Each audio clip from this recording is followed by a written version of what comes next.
like this new setup a lot because like, I first of all I can put that camera just right there on the thing. You know, I gotta have like all the tripods. It's all more open in the middle. So this is actually Malia's idea to set up a studio like this. So, nice. Yeah. She's got some good ideas. It sounds like. Yeah. Yeah. But Erin, welcome to the show. Thank you. Welcome back, I should say. You guys are just up here, so yeah. Thanks for coming back on. I just started it, by the way. Just perfect. You record. Sorry, my voice is kind of gone. I was coaching football all day yesterday. Oh shit, yeah. Like we had a tournament and like a 7-on-7 tournament. It's basically like just football without linemen. It's like all passing. And I woke up at 3 a.m. to drive a bus down there. No. Yeah. We got back at like 9 o'clock at night. I was so tired, but we won the whole thing, so that's why we were there for so long. Oh well, that's good. Yeah, it was like 16 teams, and we ended up going 7-0 through all the games. So like I was tired just standing there, but those kids were playing all day, so I was like, they must be really tired. But. Yeah, I mean, they're teenagers, so I'm sure they're fine. That's true. Yeah, that's a long day. Where'd you go? SIU. Oh, okay. Like Southern Illinois University in Carbondale. Yeah. So like it was fun. A lot of the coaches were like talking to our guys. So, but anyway, that's my voice is kind of gone right now. Oh, no worries. It's terrible for a podcast, but whatever. It's fine. Yeah. But one thing I wanted to ask you, because I'm sure you get this question a lot, like just to open her up with, what is the process like of becoming a tattoo artist? Like how what is it about? Like how do you do it? Like your story, like just, you know. So I essentially also had no fucking idea. I didn't know. Wait, do I need to not? Okay. You're fine. I swear a lot because I work in a tattoo shop. Don't worry about it. So it just flows out of my body. But I also had no idea what to do. I was kind of just tattooing in my house, like on me and my friends, and which is very illegal. And because you can buy tattoo machines like on Amazon, but you're not supposed to do it unless you're licensed or something. Yeah, so state by state it's different. There's some states that require you to have like a specific artist license, like you're licensed. Illinois doesn't have a tattoo artist license, but you have to work in a licensed shop for it to not be illegal, because it is like a biohazard, like you're dealing with people's blood and stuff. So like doing it out of your home, like unregulated, is like very frowned upon, which is what I was doing because I didn't know any better. And I kind of got into it. I was having a really fun time, like trying to figure out what I was doing, because there's a lot of moving parts. So like, it's really hard to teach yourself. And I tattooed my sister-in-law, and she was like, you should just do this. Like, instead of what you're doing for work right now, like you should try to find an apprenticeship and like do this for real, because you seem like you like it. And I didn't want to for the longest time, because the guys that I had been tattooed by always told me that apprenticeships were terrible. Like, really? Yeah, they said everybody has a terrible story about it. Like, it's just rough and everybody's mean to you, and you don't get paid, and like it's just ass basically. So I put it off for forever, and I never got tattooed anywhere in Springfield when I lived there because I was so broke. Like, I could not afford to be getting tattooed, which is why I was doing it on myself, because I love getting tattoos, but I had no money. So I just wandered into Newage one day because everybody in Springfield that I knew that was getting tattooed like said that their shop was really good. And that was when I met Andy, the manager, for the first time. And he was like, well, are you tattooing right now? And I was like, yeah. And I think because I was honest, it ended up working out in my favor. But apparently that's like typically a career stopper. Like if you tattoo before an apprenticeship, like nobody will take you. Why? Because it's just like they don't want to mess with it. Like you've already like taught yourself bad habits, and like I think some people who do what I did like come into the situation a little bit like entitled, like they think they know what they're talking about. But I did not have that mindset. Like I very much knew I had no idea what I was doing, and I really wanted to know. So he was just like, yeah, if you stop tattooing now and bring us some flash in a couple weeks, like maybe we'll take on another apprentice, because I guess they were kind of thinking about it at the time.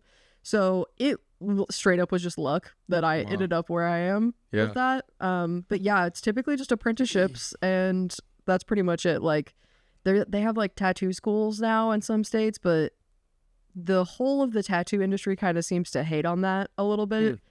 But I think because it's like it's non-traditional, like it's not what everybody else has done up until this point. So I think that's why it kind of like pisses people off.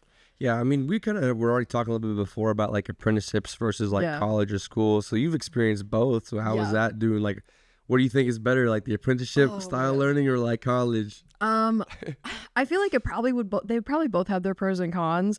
I think the hardest thing about the apprenticeship for me in relation to like going to college is like going to college is like very black and white. Like, you know what your schedule is, you know when you start and when you're going to be done. Like, there's like a timeline, I guess, for everything. And at least in my experience, my apprenticeship has been very much like, you don't know. Like, I didn't know when I was going to start tattooing. I don't know when I'm going to stop being an apprentice. Like, there's no like solid dates for anything. Like, it's very just like however they feel, you know, which is kind of stressful. I feel like it's kind of like a personalized experience though, because it kind of like monitors you specifically. It's not like timelines like via the course, because that's one thing I always like in the Army too, is like training the time versus training the standard, or like learning to like, are we going to learn up until it's time to stop learning, or are we going to learn until like we actually know what we're talking about? Or even like with working, like, are we going to work until 5 p.m. or we're going to work until the tasks are done? Because like you may finish at 2 p.m. You know what I mean? Yeah, I know. And I do like that, because I think because of that, everybody gets where they're supposed to be, like in the time frame that works for them, I guess. Is like I spent 10 months not tattooing, but the girl that was an apprentice before me, like she spent 6 months not tattooing. And so it's kind of just different for everybody. Like, some people will take like a whole year before they ever get to actually tattoo. Like, it just depends on how quickly you're picking things up, it seems. At least at the shop I'm at, like, it's so different everywhere you go that there's not really like a solid answer. But so like when you said you 10 months you didn't tattoo, what do they have you doing? Like working on fake skin, like drawing stuff, or mostly drawing and painting. The fake skin phase didn't really start until like maybe a month before I tattooed on people. That's like the very last step, and the fake skin is mostly just so you can like get used to like holding the machines, because some of them are like kind of heavy, and it is like you kind of have to learn how to use them. Not like, I guess that's not how I should put that. You got to learn how to be as artistic as you are on paper while holding a machine that's like vibrating and moving and like has a different weight distribution. So there's like kind of a lot that goes into it. So the fake skin's really good for that, but that's really only like, at least for me, it was like a month maybe of me working on fake skin. The rest of the 10 months was me coming in after I got off of work in the morning and like hanging out at the shop, watching people tattoo, and like trying to make my own flash and doing a lot of watercolor painting, and like literally just being at the shop. Like, yeah, kind of just like hanging around observing them. Like, I saw you taking notes that one time I came in to get this one. Like, what kind of stuff are you writing down? Like, just like learning how to do different things, because on paper, like you can like try stuff out, and if it doesn't work out, like it's on paper. But tattooing is so like you get one try. Like you cannot mess it up, because it's on somebody's skin and you can't erase it. Like, do you think there's like a more difficult part of the body like the tattoo on versus like easier parts? Like, does the skin like drag differently? I don't know. Definitely. There's so many different like moving parts to it. It's so weird. Like I mean, on everybody, I feel like rib tattoos are always more difficult for me. Really? Yeah, just because like you put a stencil on a rib cage and it'll look the size that it is when they're standing up, but then when you lay them down to tattoo them, like it gets like 3 times bigger.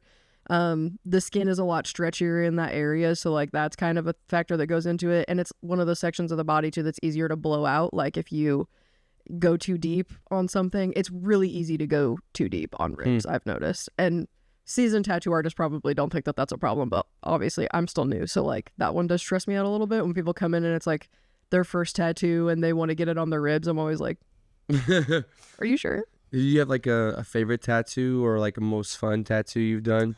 Ooh, that's a really good question. I have had so much fun doing everything on your arm, because I love traditional stuff. Black and gray traditional stuff is super fun.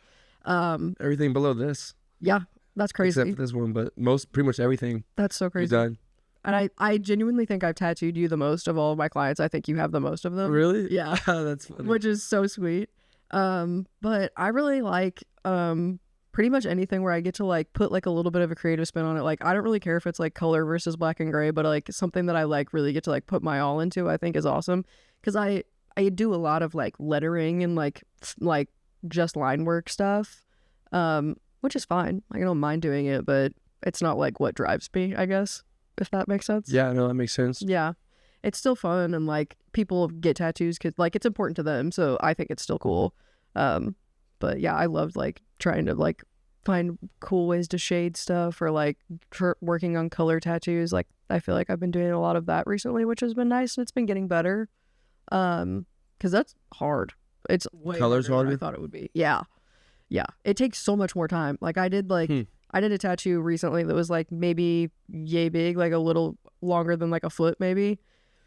And it took me 4 hours, like To draw it or actually to tattoo it? to actually tattoo it. Like Wow. just like getting through the line work and stuff too, like maybe took me an hour. And then the rest of it was just like coloring. Is that because you're like everything. swapping out inks, or just because like you Yeah. try to get it just right? Because I mean, does it look different? Like, I guess like because I've seen how they like you guys mix it up, the colors and stuff. Like you mix it. Yeah. How do you like? Because if you put it on there and it's the wrong color, like Yeah. what then? I see. I don't do a whole bunch of mixing yet for that Okay. reason, because like God forbid I mix up a color and do this tattoo and then they come back a couple months later and they need a touch up or something and then like I can't remember what I did. So for the most part I just stick to what's in the bottle. We'll just go with that.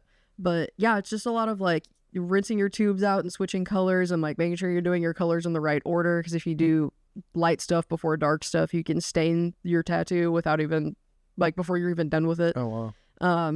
Yeah, and like all switching out machines because they all do different things, and it's just a lot. So it just took me a really long time because I was like really focused on making sure I did everything correctly.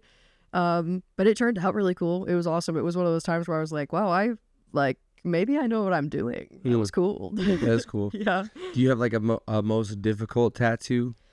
Was it that color one?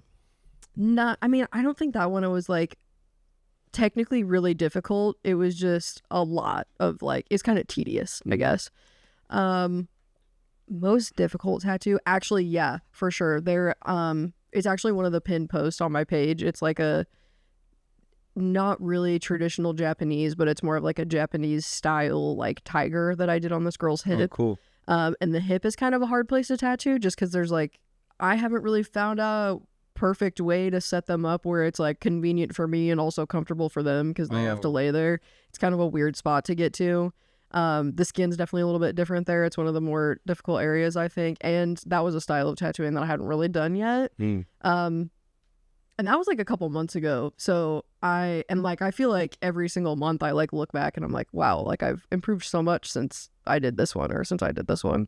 But that one was kind of hard. It was kind of big for the like where I was at in tattooing at the time. But there's a couple people that I work with who are like, maybe you shouldn't do that. Like maybe you should schedule that one with somebody else. Like that might be too much. And I was like dead set on doing it and doing it well because I like needed to prove it to myself. But that one was hard. That one did take some mental energy, but it turned out pretty good. That's cool. Yeah. That's really cool. I think like the challenging yourself is a good thing too, especially, I mean, you were saying like the weight of it, like you got to get it right because it's a tattoo on somebody's body. So that's really cool. Like what I do with the coaching, it's not like, I get what you're saying about like focusing on like, just making one thing right.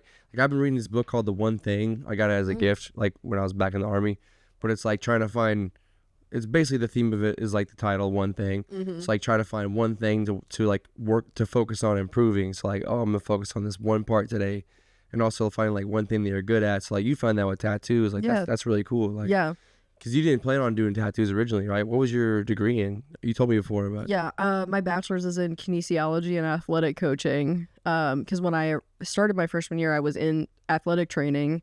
And then had a really bad year and then got dropped from athletic training into kinesiology. So then for a little while, I had this plan that I was going to get my bachelor's in kinesiology and then like get like a master's in athletic trainer or get like a master's in something. Because like a bachelor's in kines is like, it's useful. I know things, but it's like too vague to like really mean anything. Like I can't do physical therapy because I don't have that.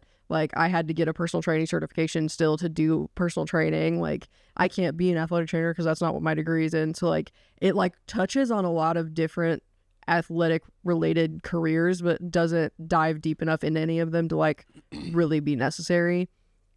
So yeah, it ended up not being like really worth it, honestly. Yeah, like that's like literally the part of the theme of the book is like finding one thing, listed like a bunch of like different companies like Starbucks, for example, like their thing is coffee. Like they only sell coffee, basically. And they're super successful. Like Microsoft with computers, or like, like try not to do too many things at once. I guess Amazon's the exception, but yeah, I don't know. I think Because even like with this stuff I'm doing with like the videos and like the music, and like I kind of do like a bunch of different things. I'm trying to like narrow it down to like, I think the videos is like my bread and butter. Yeah. Like making videos. No, I agree. And I like doing this podcast too, but this podcast is like a ongoing thing. It's not really like, I mean, it is like a project, you know, but it's more like passive, you know. Yeah. I just And do it like, for fun. It's like mini projects like that you get to do that continue instead of like one big thing that like has like a stopping point. But yeah, I do really believe that that's like the most beneficial way to go about your life. Like you could be a jack of all trades, but being a jack of all trades, I feel like also leads to like the master of none thing. Yeah. And like, I feel like I'd really just be really good at one thing than have like all these other things that I'm like okay at, you know? Because I was like that for a really long time. Like I just did so many different things as like a kid. And like when I was like in my early 20s, it was like my life was just in so many different places. And now I'm like, I have like one focus, like literally all I think about is my job, like my career.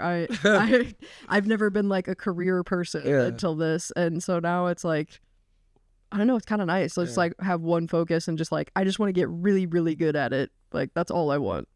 Yeah, that's awesome that you have like that passion and drive, and like that's really cool. Like you found, because so many people in this world do stuff that they don't enjoy, like for their job, you know. So it's like, I know for me, my biggest, I like to lead. That's like, I really like to like develop people, and I realized that at like when I was in the Army, like my favorite job I ever did was like being a team chief, like in charge of like 6 other people, because I just like really like developing them. It's one thing, like you were saying, like I catch myself thinking about outside of work. And not in like a like, because you know, like if you have a job and you hate it and you're thinking about it, it's more of like a negative connotation. Yeah. Like, you know, I don't want to, like, I don't want to go to work tomorrow. Like, can't believe what they said to me today. This. But like with them, it was like I'm thinking about how can I get better? What can I do better? Like what can I say better? Excuse me. And I think the same thing like for coaching. That's why I like doing it so much, because I get to like the kids, like whenever I see them like turn a corner and they do something well, and like I know it's because I like helped them to get there. It's like, it's really rewarding. Yeah, it is the best.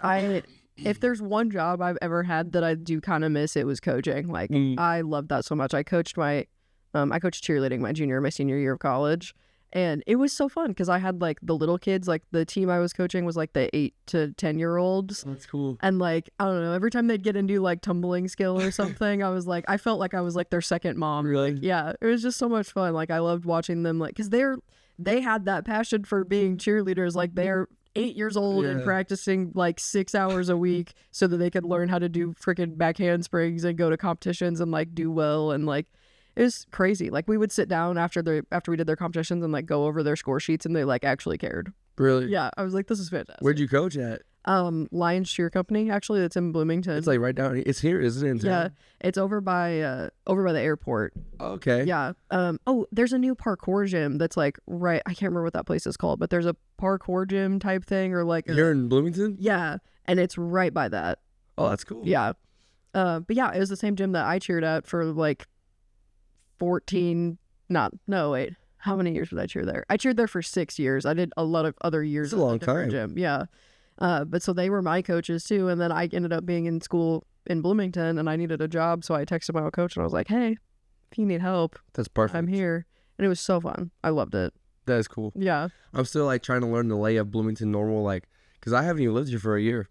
I know, which is crazy. Isn't that crazy? Yeah. Like, it seems like I've been here for a long time. Like I got my job like as a coaching like last summer, like kind of like the early last summer, but I was still living in Springfield and then I would drive up like every day during the summer for our practices, but I didn't move until August 21st. So like we closed on my house. I started college at ISU and we started the football season that I coached with all on August 21st that same day. So I was so busy. Man. Like that's coming up though. I can't believe it hasn't been a year at least. Like because the entire time that I've known you, you've lived in Bloomington. So in my head, it's been longer than that.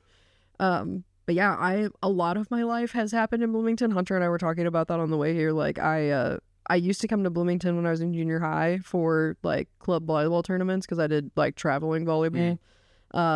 And then I did cheer here for forever. And then I ended up going to school here. And then the job that I had out of college, like I was a traveling employee and I worked in Bloomington for a little bit. So I like so much of my life has been here. And every time I come back, I'm like reminded of that because I kind of forget, honestly, because I'm not from Bloomington. Right. I spent so much time here.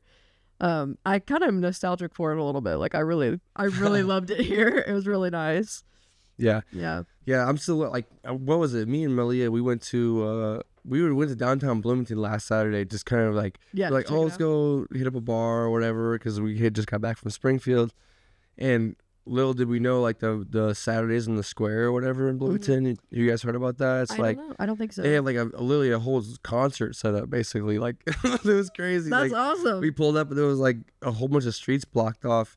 And we're like, oh, that's weird. And then we like found a parking spot, and then we got out. Like before we even parked, we heard the music. We got out, and there was like like live music, and so we walked, like we found like this whole concert thing, like where the downtown building is. That whole square was like blocked off, and they had like literally a whole stage set up with bands playing, and it was crazy. That's awesome. Yeah, the school was free. You just walk up to it and get in. Okay. Like it was just open. Yeah, free concert. Love that. Because they were just like selling beer like right there. It was cool. Man, like in downtown Bloomington. Yeah, it was like a table set up. Okay. Yeah, I've been to concerts down there before, so I was wondering. And I think, isn't that where they also do tailgates and tall boys? I have no clue. We'll have to fact check. Have you been to tailgates and tall boys? No, I haven't. I just know a bunch of people that have gone to it before, and like one of our friends worked it this year, but I've actually never gone. Yeah. Yeah. What about Champaign? Do you like Champaign, Urbana?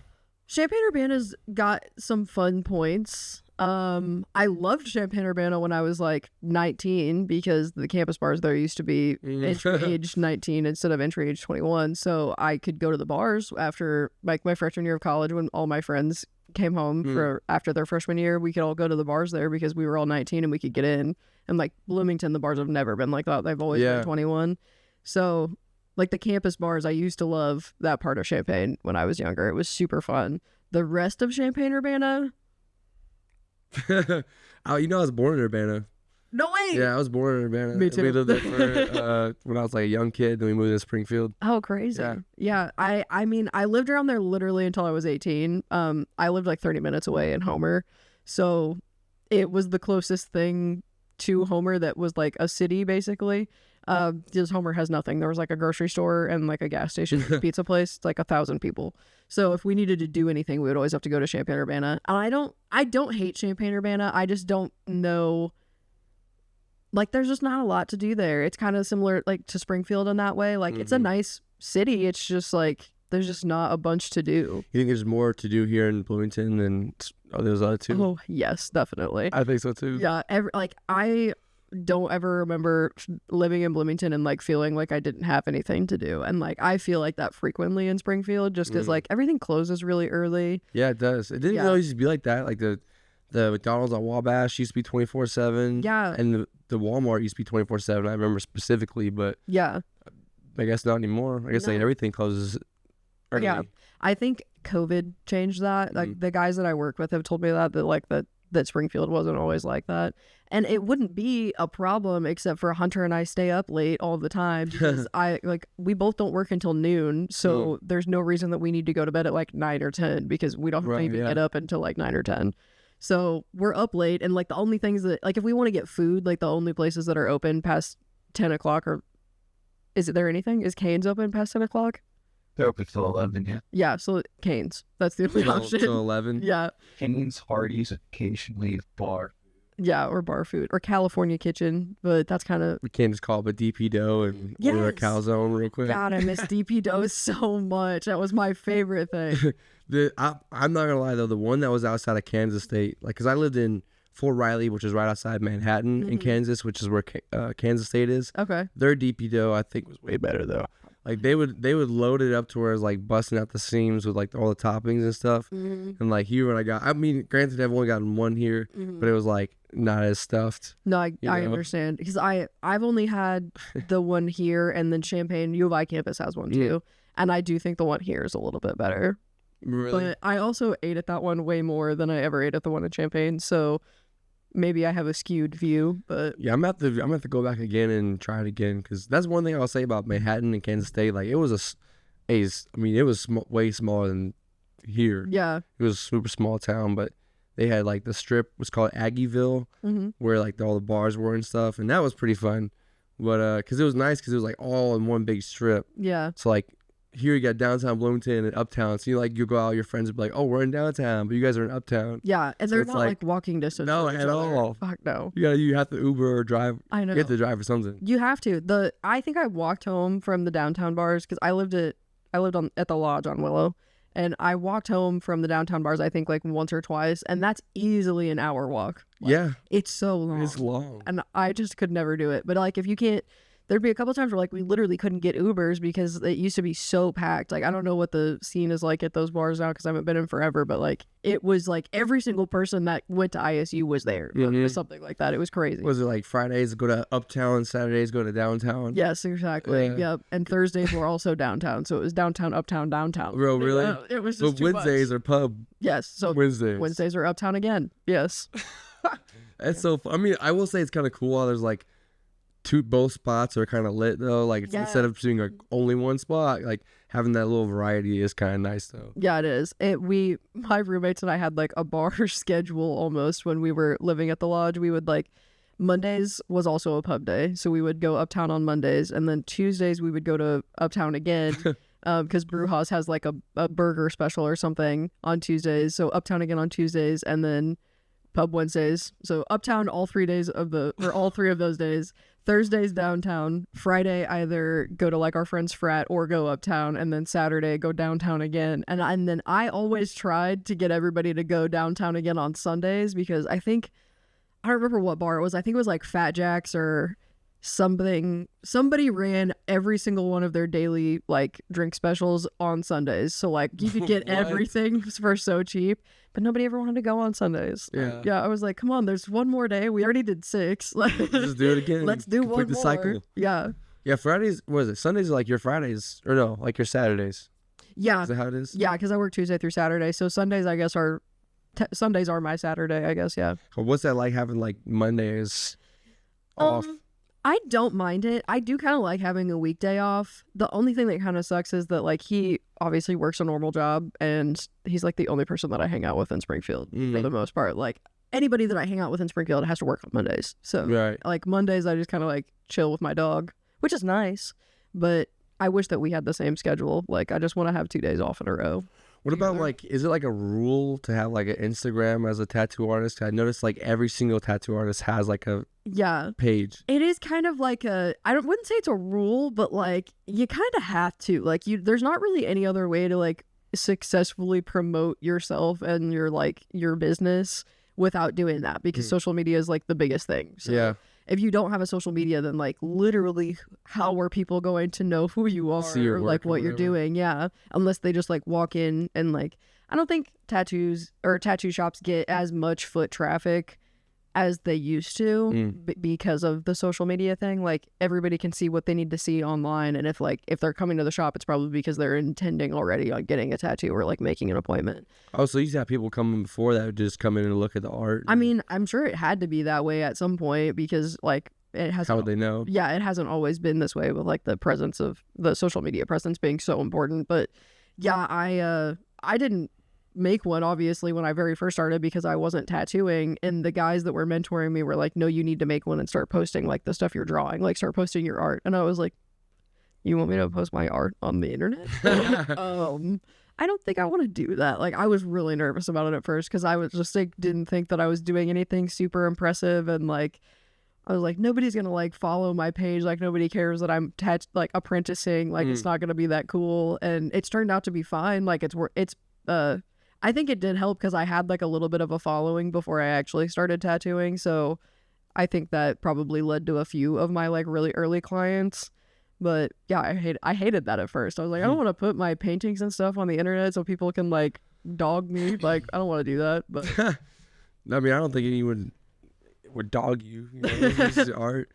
Yeah, it's definitely just like an intrusive thought thing with me. Like I think I get really hung up on like the social media stuff because I'm like, I want it to come off like really cool and like impressive, and like I want people to think like the stuff I'm doing is cool. So if I have a lot of stuff that I don't post or didn't post because I didn't think it was good enough to be on the internet, which is totally false. Like it would have been 100% fine. Like it's stuff that I did probably when I was tattooing for like 2 or 3 months. So like I was still very new. Like it's definitely good for where I was at the time, and I just never put it up because I was like, it's not as good as like what this guy's doing, or it's not as good as what this girl's doing. So I mean, I think Malia and I were talking about this the other day. There's like a weird culture behind social media and Instagram too. Yeah. You know, like one thing we're talking about specifically is like, oh, are you even a real couple if it's not Instagram? What is it? Instagram like a official? hard launch. Instagram official? Yeah. Yes. We were talking about the hard launch stuff the other day, and I didn't know what it meant. Like, I literally did not know what it meant because I kind of just like post whatever. I kind of like in the captions too, like how a lot of people will get like the perfect caption, and it's got to be like punny but like not too cheesy. Like, why? Like, I know. I think it's kind of weird. Like, I do too, and I went through kind of like a social media detox when COVID was going on. I just quit using my phone. Like, I wasn't getting on any social medias at all because it was just making me even more depressed than I already was given the entire situation, because I was like stuck in a house with like my ex-mother-in-law, and it was just rough. So I was just like, I can't be on the internet because it's making me feel worse. But before that, like, I was 100% that way. Like, I was thinking really hard about the stuff I was posting on my personal Instagram, like trying to like take pictures for it all the time, trying to think of stuff that would be good captions, like really focused on how many likes I was getting on sucks things. you in. Yes, dude, I was so sucked in, like, and it's just so exhausting. Like, placing so much of like how you feel about yourself off of stuff that's happening with like your social media accounts is so depressing. Like you can't do that to yourself because you're not like, you're just, I don't know. I feel like it's just like a constant comparison to like what other people are doing, and like that's no way to live a life. You gotta, I agree, like really focus on other things. I mean, another thing that I was thinking about that is really weird to me is like, you don't really and what else do people pour so much time, money in that doesn't really make you money or bring you fulfillment? Like, no, you know what I mean? Like, yeah, it's not like I'm making money off this. Like, if I spend all day like trying to get like create captions and stuff, it's like I'm not gonna get paid. So. yeah, like what is that for other than like self-gratification that like, oh, this thing that I posted got 150 more likes than this other thing that I posted? And like, I've almost gotten sucked into that, honestly, with like my tattoo Instagram, because like I've looked before to see like what things I posted that have gotten the most likes versus like other stuff, and it almost got me, because like there'd be a couple times where I'd be like, I don't know, like I don't understand why this one didn't get as many likes and like this one did, and like it doesn't matter, like it literally doesn't matter. Literally doesn't matter. And it just makes people miserable. Like, I think social media is good for so many things, but I think it's also terrible for a lot of other reasons. Like, I think that especially because like I've been on Instagram since like day one launched. Really? Yeah, like I thought that Instagram was an app that you could use to like edit photos, so I downloaded it when I was like in junior I mean, that's high. kind of what it was known for, the filters. Yeah, I was like, oh, it's cool. I was just like, can put filters on my photos, and then there was like an option at the end that said post, and I was like, what is this? Like, I'm posting on something, and I had no idea what I was doing. Wow. But, like, I've had an Instagram account for so long, which is why I've stuck with that app, because I've been there for all the changes. So like, I know how to use it, but like, I don't use TikTok. I have no idea what's going on in there. Me No either. idea. I don't use Twitter anymore. I don't know what. I don't have what one that either. is. Yeah, like, you literally only have Facebook so that my grandma can see the things that I post, because it's like one of the only things that she's on. And I did delete it for a little while, and then every time I would come out, she'd be like, "Oh, I don't know what you're up to now." And I was like, "Man, I feel bad." So I just made another one, but those are literally the only things that I use, because everything else stresses me out. Yeah. No, I'm the same way. I have an Instagram, and I use Snapchat. I use Snapchat probably the most. Yeah, Just because like I like to communicate with people, especially like my friends in the army when they go to other countries. Yeah. Like I don't get like their numbers always change, so it's like it's good. But yeah, I don't use Twitter. I don't use football or Facebook, and I don't use TikTok.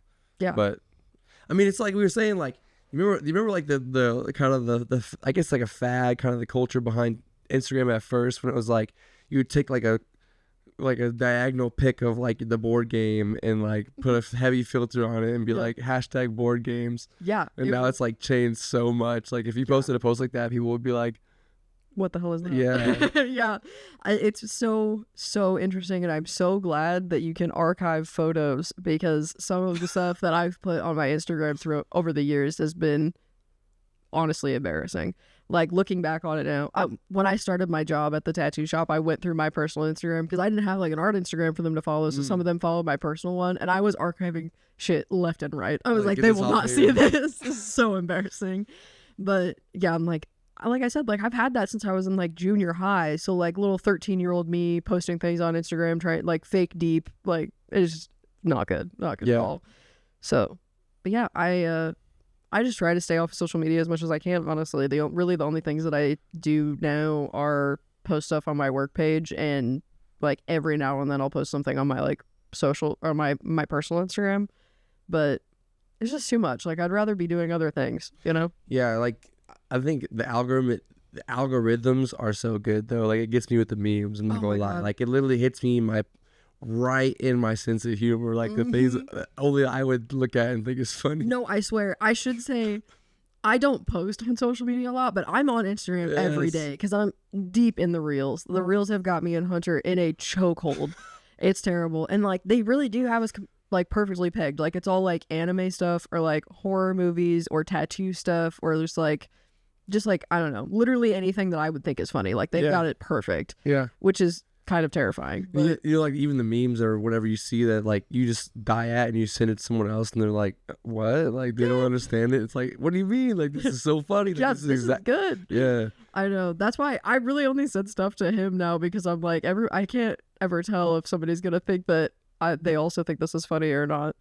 Like every now and then I'll send stuff to like the guys that I work with or something, but I think it's pretty much just Hunter because I'm like, I feel like my sense of humor is like a little bit broken.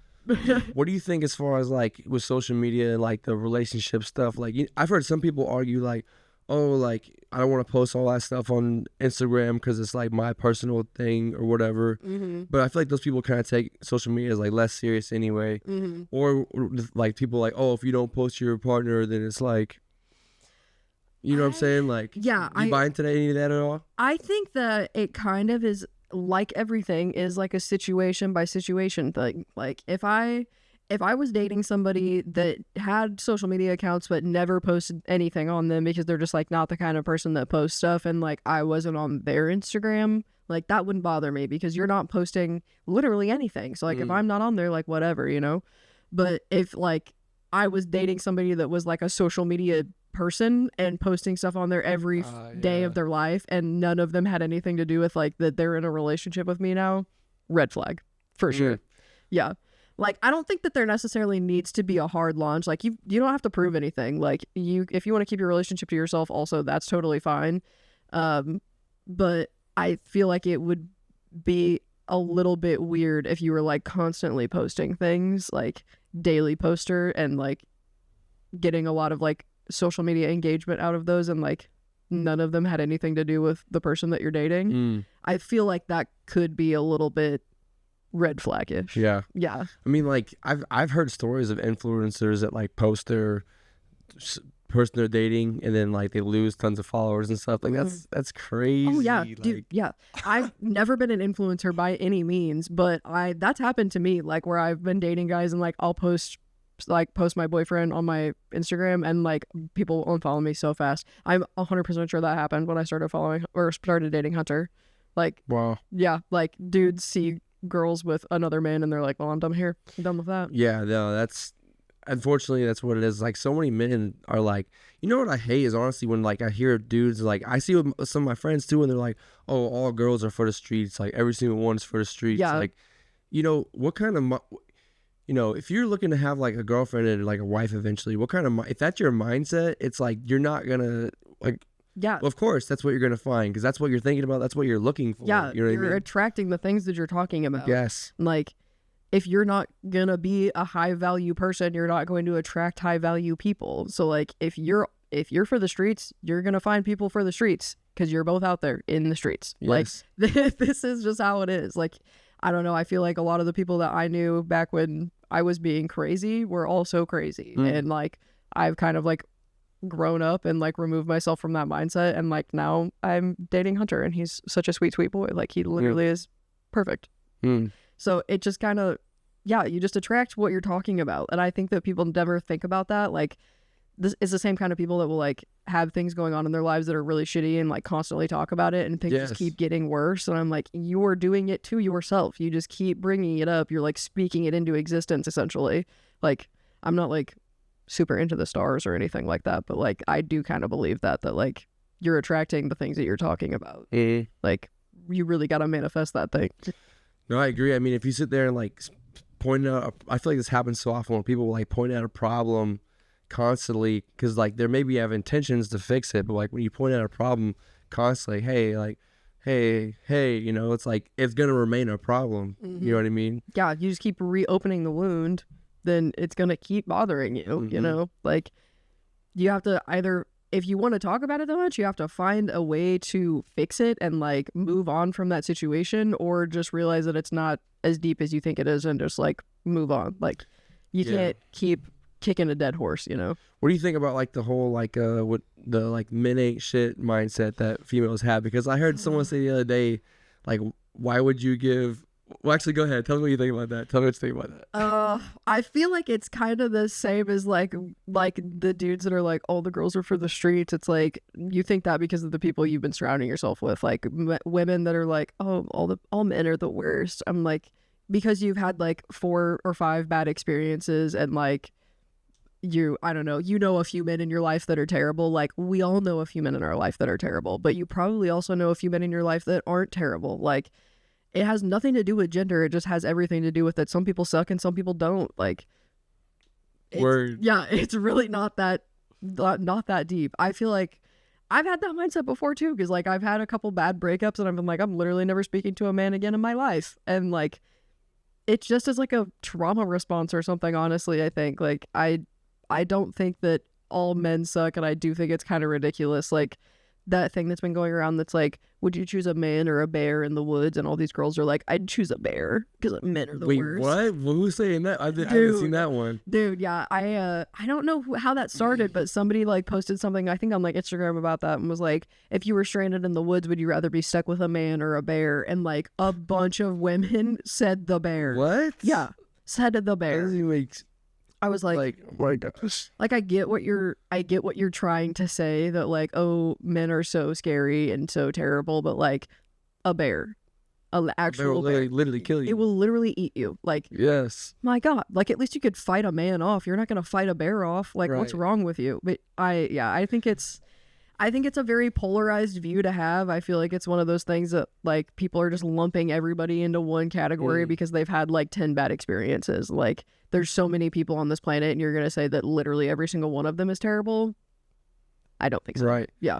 Yeah. Cause I heard someone say, why would you give wife energy on a girlfriend contract? And like just like those like little sayings and stuff. I'm just like, what? Like, I know. And I think is funny too. Cause like, I don't know why there has to be a difference between a wife and a girlfriend. Like, and why does it have to be so labeled and like broken down? You know, like because so many people want to get married so badly that they feel like they have to like hold out on a few things that they'll do for somebody that's their husband, but they won't do that for their boyfriend because they're not married yet and they're really, really looking for that ring. You know, that's interesting that you say that. I think you're onto something for real. Yeah, I really think that's what it is. Honestly, like.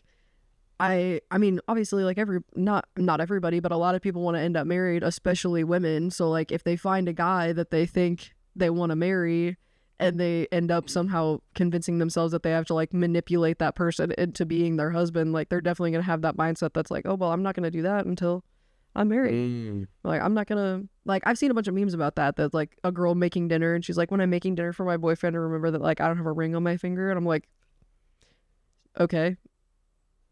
Weird take, but I just think it's very interesting. You know, we have a saying in coaching, practice how you want to play. You know, it's like, what makes you think that just because like you're married is going to change how you treat your significant other? Yeah. You know what I mean? I think it's weird. I think that's so weird because I mean, everybody says, I've had so many people tell me that like once you get married, like the relationship changes a lot.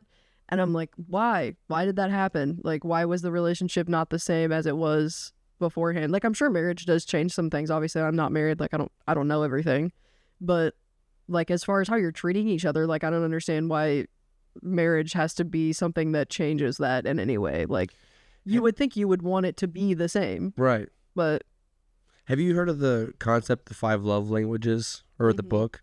I've never read the book, but I have heard of like what the 5 love languages. Yeah. I just actually just finished the book yesterday. Oh, really? Yeah, because I bought it at Hobby Lobby and I was reading it because a long time ago, like years ago, a chaplain in the Army when I was in Hawaii gave me that book. I never read it. I gave it away to someone and just never got it back. So I saw it in Hobby Lobby, and I'm like, you know what, I'm gonna buy this and actually read it. Yeah, and it was really good, honestly. Like the different what are the 5 ones? There's like acts of service is one. Yeah. Physical touch, words of affirmation, gift giving, and quality time. Yes, you got it.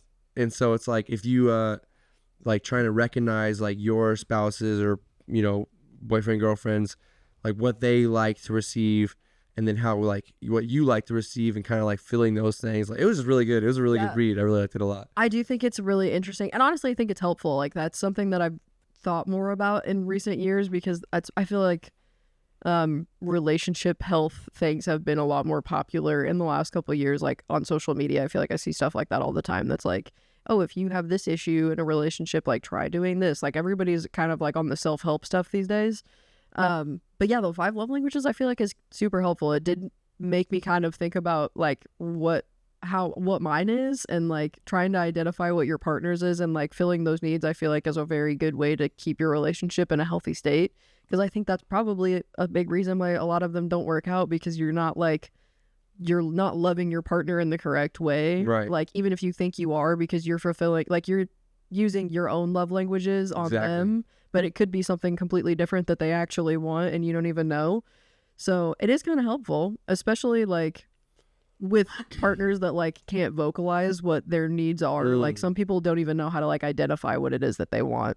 So I think it is nice to like read up on stuff like that, and like especially if you're in a relationship that you like genuinely want to last a long time, and like you got to put in the work somewhere. Right. So I think stuff like that's cool. It's like an investment too. Yeah. It's not just like a lot of whenever like my girl's like, oh, I like how you don't think of doing stuff for me as a burden. I'm like, no, like I think it's an investment. Yeah. You know what I mean? Like exactly. If I want this relationship to be long term, I want you to be happy too. So it's like, why would I not like try to make that happen? You know what I mean? Yeah, exactly. I think doing stuff for the person that you love, like in any way, whether it like any of the 5 love languages, is like that's how you keep your person happy. Like yeah, I know mine are my words of affirmation is my top one, and then physical touch. So like for me, like when my girl tells me like, oh, I'm proud of you, you're doing a good job, like that means so much to me. Like, you know what I mean? Like I'd be like, oh, I'd be like kicking my feet up on the bed, like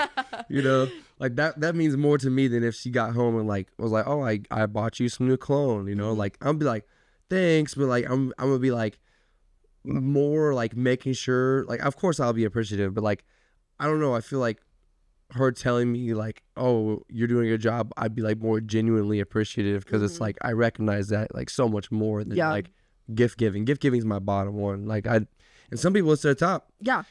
Yeah. Which like if it is like that's totally valid, like that just means that you don't care about the other things as much. And I think honestly I'm pretty similar. Like words of affirmation is a huge one for me, because I'm a very, very anxious person, and like I will mentally spiral so quickly. So like if I think that something's wrong and you don't like verbally tell me that like everything is actually fine, like I'm gonna keep going down this rabbit hole that something's like messed up somewhere. Right. So words of affirmation is a huge one for me, and I think physical touch is also a huge one for me. Like I'm always like trying to get Hunter to like hold my hand and stuff, like wherever we are. I'm like, come on, we can just hold fingers or something at least. He's definitely a quality time person. Like we just hang out all the time. Yeah. Which I love. Like I love a quality time's probably like on my top 3. Yeah. I would assume. But I'm kind of the same way. Like gift giving is nice. It's fine, but like it's not gonna make me feel like super loved, right. I guess. And I always had the kind of, I low-key, before I actually sat down and read the book, I had like a negative kind of thought on gift giving. I was like, oh, well, people who are gift givers like just like the money. But I realized that it doesn't have to be money gifts. It could be like, oh, I was walking and saw this flower. Like it's more like for those people who that's like their top one, it's more of like, oh, you were thinking about me and you got me this thing. Like, could be like a seashell you find when you're walking along, or like 4-leaf clover, and you just like, oh, here, I found this. It's for you. It's like, that's why it's meaningful to them. Yeah, exactly. Which I do understand, because like there are certain gifts you can get people that seem very like personal, and like stuff like that I really love. Like if you found something like obscure and you're like, oh yeah, this made me think of you, like that would really jazz me up. I'd be like, wow, that's so nice you were thinking about me. But yeah, like if you're just like, I don't know, like somebody that like buys me like new clothes or something, I'm like, it's cool, it's awesome. Like I'm never gonna be like I hate that, but it's not like the number one on the list. But yeah, like the love languages, I think, is like a super important thing to learn about in your relationship. I feel like a lot of people miss that and then just try to like awkwardly fit their puzzle pieces together for their entire lives when like there's a better way you probably could be doing it. Yeah. Because like, especially recognizing when like, because I've like in the book and like I've even seen it with people like, oh, I'm doing so much, they just don't recognize anything that I'm doing. Like I come home and do the dishes every single night and I cook dinner, and it's like, well, maybe acts of service isn't what they appreciate. Yes, you know? Exactly. Yeah. Like you can fill all the other categories, but if you're not filling the most important one, then that person's still gonna think like this isn't a perfect relationship. And like none of them are gonna be perfect, but they can get close. And if you're not gonna fill their number one love language, then like they're gonna feel kind of empty in some aspect. So yeah, it's really important. Like I feel like a lot of people like date each other without putting in like effort or like putting in the real work. And like you gotta try. Like you just have to try or it's not gonna work. You can't be stagnant and like just like be exactly the way that you are and not accommodate your partner in any way, you know? Oh my gosh. Literally, I can't stand when people are like, oh, they just can't handle me. It's like, handle? What you mean handle, you know? Yeah, especially like if you know you're a person that's like got a lot to deal with, like you have to accommodate in some way. Like there's always going to be compromises and there's always going to be things that you both have to work on. So like I don't know, personally for me, I know that like I said, like I have a tendency to like just go off the deep end. Like I will immediately think like it is like the end of days if like we're fighting or something. I'm terrible about that. Like we'll get into an argument and I'm like, oh my God, we're gonna break up, like because I am just like traumatized or something. I don't know, but I like know that about myself, so I try to like regulate that as much as I can. Like I have to constantly remind myself that just because we had like a disagreement or we like had like a little bit of a rough day doesn't mean that like Hunter's moving out, you know? And I just know that that's a flaw of mine, so I have to work on that. And like Hunter sometimes like is very quiet when we have conversations, and like that's something that he's worked on a lot since we've been dating, like trying to like communicate better. Like there's things that you both have to do to make things work. Like you can't just come into the relationship and like not change at all because you're trying to live a life with another person. Like you're not by yourself anymore. Yeah, you gotta like be in the middle. Yeah, you know what I mean? Exactly what you're saying. Like, and I think too, like I've been in relationships before where it feels like metaphorically like I'm pouring out of my cup and like there's nothing left in it, but I'm still trying to pour and my tank's just empty. But it's like with Malia now, I feel like it's like I'm like overflowing and I'm trying to pour out, but it's like I can't, you know what I mean? So it's like even in that book it illustrates it as like a love tank, like filling up your partner's love tank to where it's like full is like a good thing. Whenever it's empty is when people start to think the relationship's dry or like they're not trying or whatever else. Yeah, exactly. And like there in everything there's gonna be like rough patches and things, but like if you have the communication and you like know how to like fill the other person's needs, like you can get back on track and you can fix it and things will be fine, you know? But like you have to be aware of the things that are going on. Yeah. Yeah, it's just, I don't know. I feel like a lot of people, you're right, are like the kind of person that's like, well, if they're not going to like deal with me exactly the way that I am right now, like if I have to change even a little bit, then like this isn't going to work out. And I'm like, that is the most toxic mindset that you could possibly have. Like if you love somebody and you want to be with somebody, like you're going to have to change a little bit too, just like they are. Like, I agree. Yeah. I totally agree.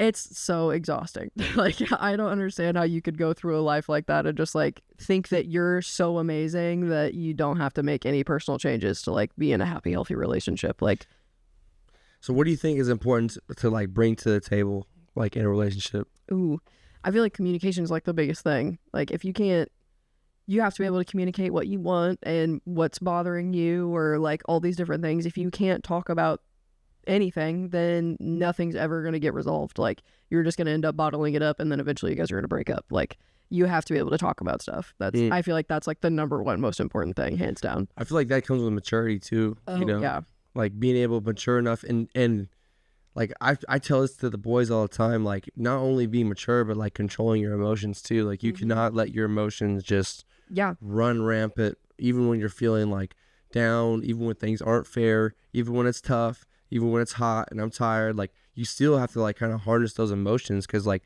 especially when I tell the boys too, like, you guys are getting to an age now where it's like you could quit, throw in the towel, oh, screw this, you know, sulk about it. And it's like, if you do that, like, if you know, every instance is different, but if that's your mindset towards life, that's how you get your car repossessed. That's how you end up getting divorced. That's how you end up like getting, you know, foreclosed on. Or, you know, you can respond by raging and throwing a tantrum, and that's how you can really hurt somebody, or like, you know, really destroy things, or destroy bridges, or like anything you've built. Like, that's anger is the quickest way to like burn stuff down. Yeah. Or you can just sit in the boat and be like, okay, this sucks. It's not fair. I'm in a bad position, but I'm going to do it anyway. And I'm going to step up to the plate and just try to figure this out. Yeah. You know what I mean? Yeah, exactly. It's like everything else in life. Like, you're never going to get what you want if you don't work for it. You have to work. Like, is the only way to get anything that you want. So yeah, I think the maturity thing and the communication is definitely like a big thing. I think, because I mean, like I said, like, I have to like actively work on controlling my emotions. Sometimes I do still kind of have a hard time with that. Like, that's why we all do. I mean, everyone does. That's why my Instagram for work is named what it is, because I literally did cry in there so much. I still cry at work sometimes, like, because like being an apprentice is hard, and like I cry at home all the time. Like, I'm just a crier. I'm gonna cry all the time. But like, controlling your emotions and kind of like self-reflecting on like what are you bringing into that situation that might be causing an issue, I feel like is a really big one too. Like, I don't know, like if you have a disagreement with your partner, or like you have like an issue, like obviously you're going to be hyper aware of what the other person did that upset you, or like whatever, but you also have to like take a step back and like think about how you were in the situation, and you know, like see it, like you have to be aware of the things that you're doing that are causing those issues also. Like, you can't always be like, yeah, we're fighting because my boyfriend he's just being a dick, like he sucks, he's always doing all this stuff and blah blah blah blah blah. I'm like, okay, but how are you acting? Like, is there something that you're doing maybe that's causing it? And like like doesn't mean that there always is something on you, but like you have to think about it, because sometimes there is. Yeah, self-reflection is super important. Yeah, I've learned so much the more I started reflecting. And like, one thing I even learned from doing this podcast is listening too. Like, when I watched my first couple of episodes, I was like, man, I'm really talking a lot, you know. So I kind of dialed back and like listen first. Like, anytime someone tries to talk, I try to let them go first so I can just listen. Yeah. And not just hearing what they say, but listening to what they say, and like, and not just going. I'm not trying to think about my response before they're done talking. Like, they finish talking, then I like process it, and then, you know, answer. Exactly. And I think also too, like, I'm not saying emotions are a bad thing though. Like, no. Like you crying at work is honestly, that's probably just like your passion, you know? Yes, dude. That's I just get overwhelmed. Yeah. But like, there's a difference between like crying about something you're passionate about and just like crying because, oh, poor me, I feel sorry for myself, life's hard. You know what I mean? That's kind of, you know, like, I think emotions are important. Like, we need them. Yeah. 100%. Especially as humans. They drive us to do things. Yeah. But they can really run us off the rails too. They can. And I've been a person that cries a lot for like a long time at this point. I was just having this conversation with somebody at work the other day, because like I was tattooing somebody, and I was like explaining the whole like crybaby tats thing to them, and I was like, it's because I cry all the time. And they were like, that's so crazy. Like, honestly, good for you, because like I can't cry in public. Like, I can't cry in public. And I used to be like that too. Like, I would not let myself have emotions in front of other people, because I just like didn't want people to like see me like that. It just seemed like too vulnerable, I guess. And I don't know when that changed, but at some point in my life, I was just like, you know what? If I'm going to cry, I'm going to cry. Like, I literally don't care if anybody sees me cry. Like, this is how I'm feeling right now, and that's fine. Like, I don't need to feel bad about me crying. And, yeah, like I said, like, you're right. I am just super passionate about what I'm doing, and I get really, really hard on myself about things, especially with my job. Like, if I feel like I'm not, like, progressing fast enough, or if I feel like I messed something up, that's a huge one. If I feel like I messed something up, like, that'll really, really get to me. I have like a little bit of a perfection complex. I was just about to ask, do you think you're a perfectionist? A little bit, yeah. I think the 16 years of competitive cheerleading kind of instilled that in me a little bit too hard. Because it's terrible. Like, if I feel like I don't do something completely perfectly, or like act exactly how I think I'm supposed to be acting, or like like even stuff with Hunter, like if I feel like I'm not being like the best girlfriend ever, like that really, really bothers me.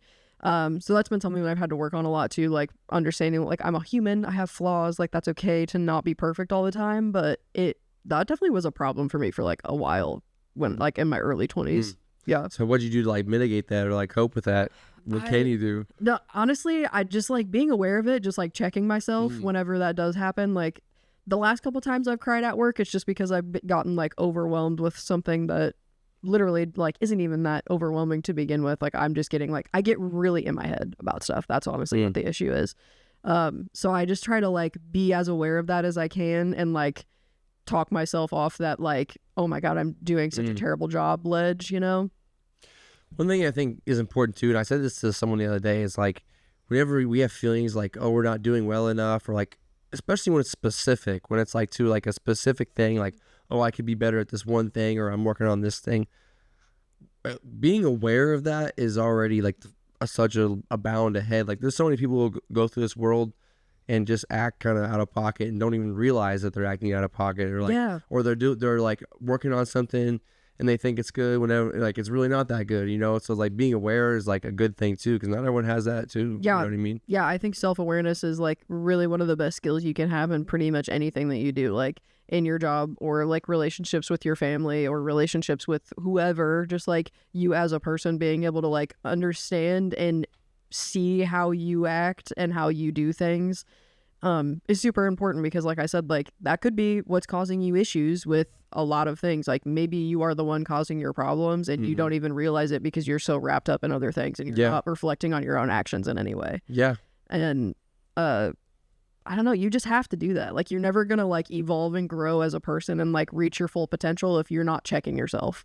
One thing I kind of taught myself and picked up on is like, if everyone around me is wrong, I might be the one that's wrong.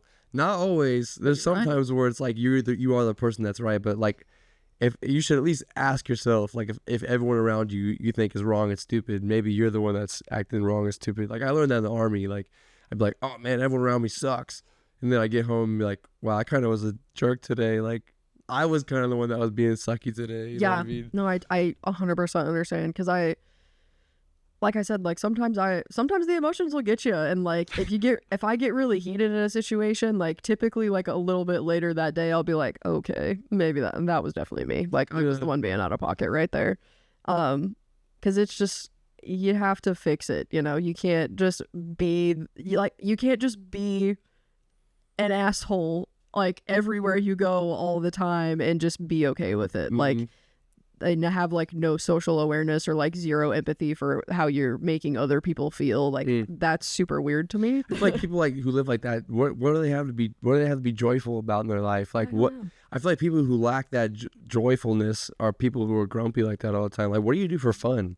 Yeah. Like, what do you do to release stress? What do you do to like spend your free time, you know? I don't know. I have had friends like that before that are just like negative about everything, and like if we're not doing like exactly what they want to be doing, then they've got to be like upset and grumpy about it the whole time and like complain the entire time we're like out doing stuff, and like it just seems so miserable. Like it's draining. It drains other people too. Yes, it's so terrible that being around people that are like overly negative will like for too long will straight up ruin my day. Yeah. It's just like I can't even enjoy myself because you're like putting your feelings on everybody else. Like if you're that miserable and whatever, like that's fine, but like shut up. Yeah. Stop complaining about it. Yeah. I ain't gonna lie, that was a big problem I had. At least like when I was like 19 in the Army, I was just complaining like all day, every day. Like, but I didn't even realize it, honestly. Like it took like other people in my platoon to point out to me like, Kaufman, you are complaining literally about everything. And I'd be like, whatever, screw you guys. You know, and then after a while it was like they would call me, like I remember this one girl, she would call me out every time I started complaining, and I was like, she is low-key calling me out a lot, you know what I mean? You're like, damn, I am complaining a lot. Yeah, so that's what I kind of try to focus on, kind of just like being quieter, which is funny because I run a podcast, but that seriously has been one of my focuses, like trying to just be quiet and like just listen before I talk more than anything. Yeah, which is, I mean, that's a good skill to have literally in every single aspect of your life, like comprehending what other people are saying to you and like being able to conversate with other people is so important, and there's actually a lot of people that can't do that, and it's crazy. Do you think you're a introvert or extrovert? Oh, that's a good question. I feel like I feel like I think I'm an introvert because I love hanging out at home. I love sitting on my couch and watching movies and hanging out with my dog and like not having to talk to people. But like you've seen me like at work and like in social settings, like if anybody's talking to me, like I'm gonna talk to them. I get stuck talking to people at the bar all the time, and Hunter's like waiting around on me because I literally can't stop talking to people. So I think I'm kind of both, honestly. Like I have spurts of both. I think internally I would rather not be social these days, but then I go out and I like don't have like a terrible time. Yeah. So it's weird. I mean, I think there's a difference between like being an introvert and extrovert and having social skills too, because like There you go. Yeah. you know, maybe you're an introvert with social skills. Yeah, that's probably what it is. Yeah, like last night we went out and like I spent half the night talking to people that I've never met before in my life just because like I was there and they started talking to me and I was like, well, I guess I'm gonna stay over here now. That's funny. Yeah, it's an interesting thing. But yeah, like a lot of the people that I deal with at work, not just me, like a lot of people that we deal with at the shop in general, like, and I'm sure this goes for any type of job where you just deal with the public. But like a lot of people have zero social skills, like cannot read a room, is really hard to have a conversation with them. Like trying to figure out what they want is so hard because like they don't even really know and they don't know how to tell you that. It's really difficult. Do you ever have like awkward tattoo sessions? Yeah, definitely. Really? Yeah, definitely. Yeah, there's usually it's like we're chatting and it's fine, or like we're completely silent. And I don't mind being quiet. Like honestly, sometimes it's nice for me to not have to talk when I'm tattooing, like especially if it's something that's like mentally taxing on me, like I really have to focus on what I'm doing, then I'm probably not going to be as chatty. Most of the awkward things that have happened have not necessarily been in relation to that we're not having conversation. It's just like I get sucked into like a conversation about something that I like don't really like. I have to like form an opinion on something that I've like never really had a thought on before, or like I don't know. It's really interesting. Like the other day I was tattooing this older woman and she's super nice and she was telling me that she's trying so hard to get like young people are like our age registered to vote, and so like we were just started having like a politics conversation and I was like, oh god, I don't want to be doing this. Yeah, like I just feel like that's such a slippery slope. That's one of those things that I try not to talk with people about, like religion, politics. Like probably should just keep it on. It's like the table. touchy subjects. Yeah, it's like super touchy subjects. Yeah, and people get like really fired up about it. Yeah, exactly. So and like whatever my client is saying, like I'm gonna agree with what they're saying. Yeah, you don't like, nah, you're wrong. Exactly. I'm not gonna cause a problem while I'm tattooing them and then like be stuck tattooing them for the next couple hours while we're debating back and forth about which person is right. And they go at the shop and be like, "Oh, Erin, you're not gonna believe what she's." At this point, it's not even about the tattoo. It's about. At this point, it's not even about the tattoo. It's about like the conversation, which is kind of silly. Exactly. And like especially like they're both touchy subjects that like I genuinely don't have a strong opinion about either of them, if I'm being honest. And like I don't want to say that either because some people also hate that. Like people hate on anything. Yeah, people will find any reason to hate about anything. Yeah, they will. So it's mostly just that I get sucked into like awkward conversations, but it's never too bad, honestly. Yeah. I think that I used to be an extrovert, but then my first like mission to Guam turned me to an introvert, honestly, because I would believe that. Because was it like I used to always be out with people, like hanging out. I was always like, "What's the move?" You know. I mean, granted, I was like 19. Yeah. And then after my 20th birthday, I got sent to Guam, and it was like a 6 months mission, and I basically went out there with like 6 guys, and but we stayed on the Air Force base, like this hotel was, so I had like my hotel room.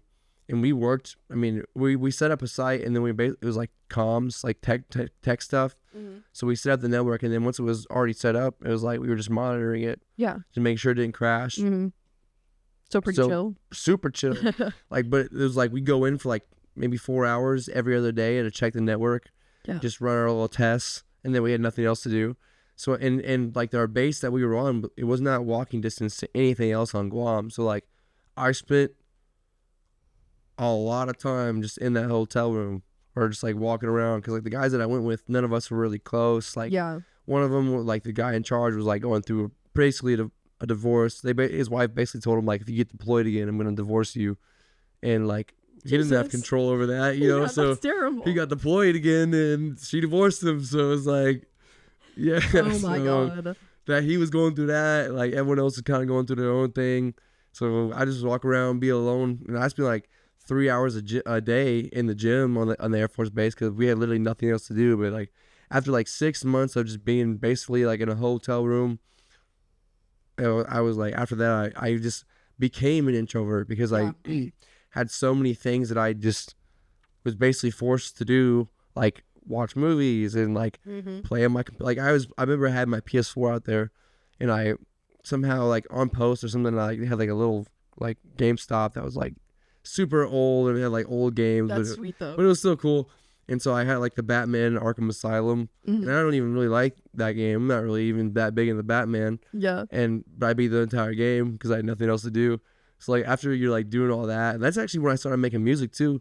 But when I came back, it was like my whole mindset was changed. Like I'd go out for like one night of the weekend, and I'd be like socially just dead. Yeah, your my social battery is battery runs out. depleted.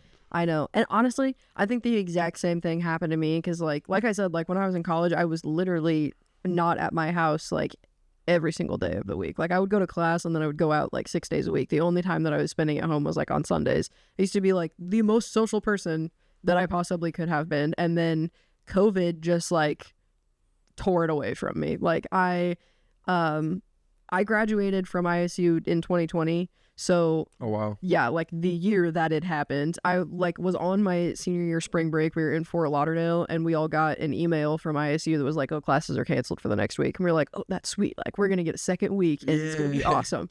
And then we just never went back. Like I left Florida and came back home and never went back to school. Really? Yeah, it was like the second half of my last semester of college was all online.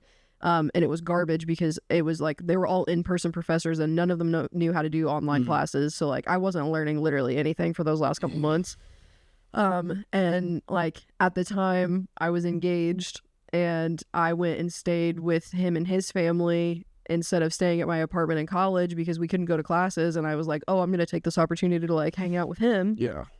And then I ended up being stuck there for like 3 months because his mom wouldn't let me leave because she thought that, she was like, if you leave, you can't come back. Because what? Because like COVID if was you going leave on. like the house? Yeah. Like she was like, if you go back to Bloomington, you can't come back and stay here because I don't want you to like bring it back here. Yeah. So I was stuck there for like 3 months.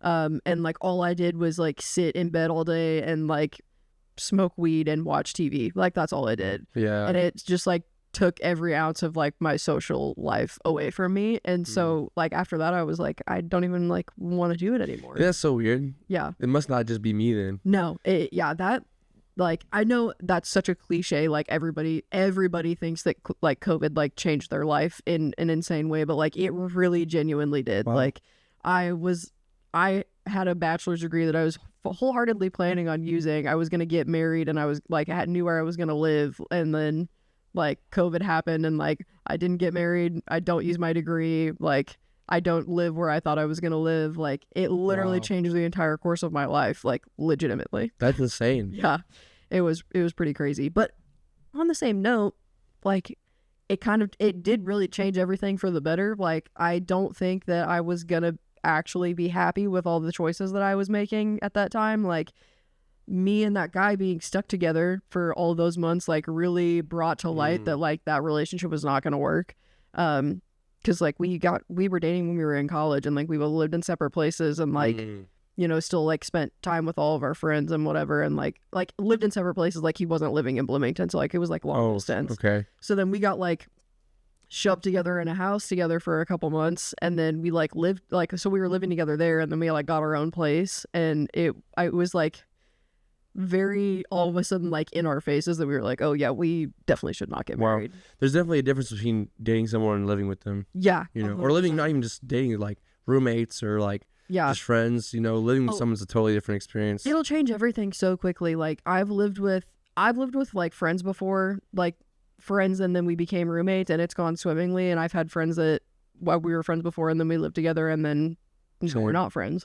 Or like people that I wasn't friends with before that became my roommates, and some of them I liked and some of them I ended up hating because you like spend so much time around that person. Like you really get to see what that person's like.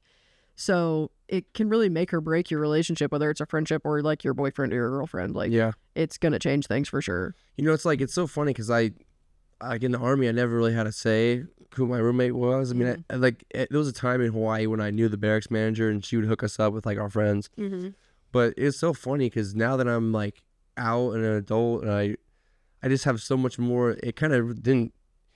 It just hit me like, oh, I can choose these things now, you know, and it's a pretty good feeling because I've had some roommates in the Army that were really awesome. We became really close, and some that were terrible. Like we used to have this one roommate at AIT. I mean, he was a weird guy. He would just do a lot of weird things. And it was like we were all 3 beds in one room too. So it was like, then I had some roommates that were great. Like I had my other roommate in the same room was like, we just clicked, you know, and we were super fun. But yeah, I totally understand. My one of my like best friends still to this day was one of my roommates I had in college. We lived together for like 3 of the 4 years, so like a really long time.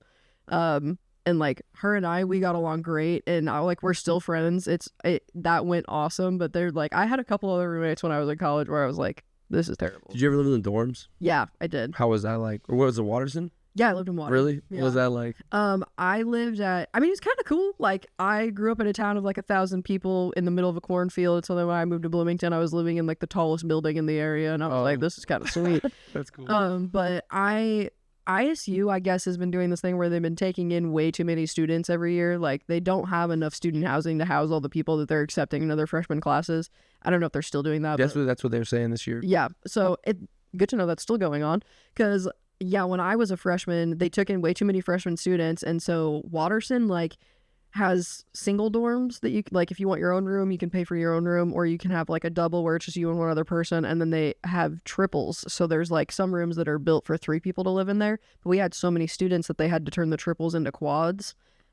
So my roommate situation was 4 people in a room that was built for 3 people. So there was 4 beds, 4 desks, and then they also had to throw like a wardrobe in there because there's only 3 closets built into the rooms.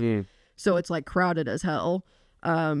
But I mean, it was honestly not that bad. I lived with one girl that was from LaGrange up by Chicago.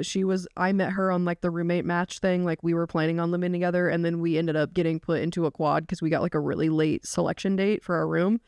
And so we ended up living with 2 other girls, and one was from Roscoe, Illinois, which is like way up north, like by Wisconsin, I think like past Rockford. And then another one from Decatur. And she was awesome. I loved the girl from Decatur. And honestly, I really liked all 3 of them. The one of them was a little bit of an issue at some times because she kind of just lacked the social awareness. Oh yeah. Yeah, she would just be kind of annoying and like not realize that she was being annoying. Like she's like FaceTime her mom while I was like doing my homework in our room. Like she would like just come in and be like loud as fuck. Yeah, and like we cheered together, and we would come home and she like wouldn't shower, and like she would leave like dirty dishes under her bed. Like she was just doing weird stuff. Yeah. Yeah. So that situation was a little bit interesting. I actually ended up living with her for 2 years. Did you have like your own bathroom in that 4 quad, or was it like community bathrooms? Yeah. So we had a bathroom on like, I think because the way Waterson is built in like cubes, basically. I've never actually been inside the building. It's if you don't live there, like it could definitely be kind of confusing. I lived all the way at the top of the building, like the second from the top floor, and they're like built in cubes. So like the elevators are in the center of the building, and then you can go to like either wing basically, and then the wings are also separated into sections. And the section that I was in was an all girl section, so like we just had like a community bathroom, and I think there was like maybe 2 on the part that I was in. And then if you went across the hallway, there was like that section was an all boys section, and like they had their own bathrooms and stuff too. But like like community showers and community toilets and stuff, which wasn't terrible. It obviously was not my favorite. Like I don't want to have to wear flip-flops in the shower type thing, but it is what it is. Like, I mean, for a year, it probably wouldn't be terrible. No. Was it just a year? Yeah, it was just a year. So it really wasn't too bad. And like I said, like I'd never had like a living experience of any kind outside of living with my parents at that point. So like I still thought it was pretty cool. Yeah. But yeah, I definitely could not have lived in Waterson for like another year after that because it was cramped. It was really, really they tight. were saying the same thing now. Like they're putting more people in the rooms and like they can handle.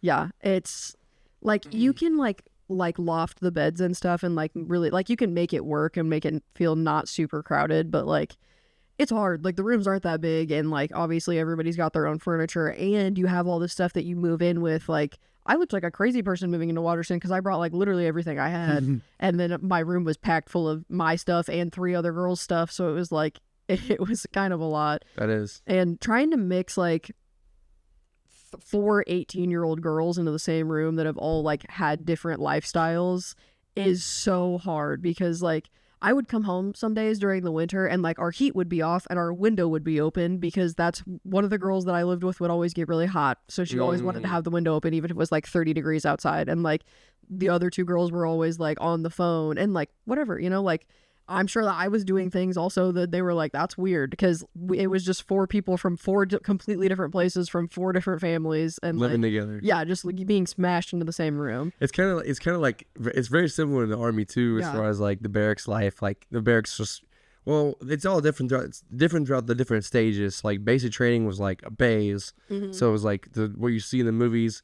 Walk in, tons of bunk beds, like one big giant room, like 60 dudes, and then that was a trip, honestly. But I slept so good in those beds.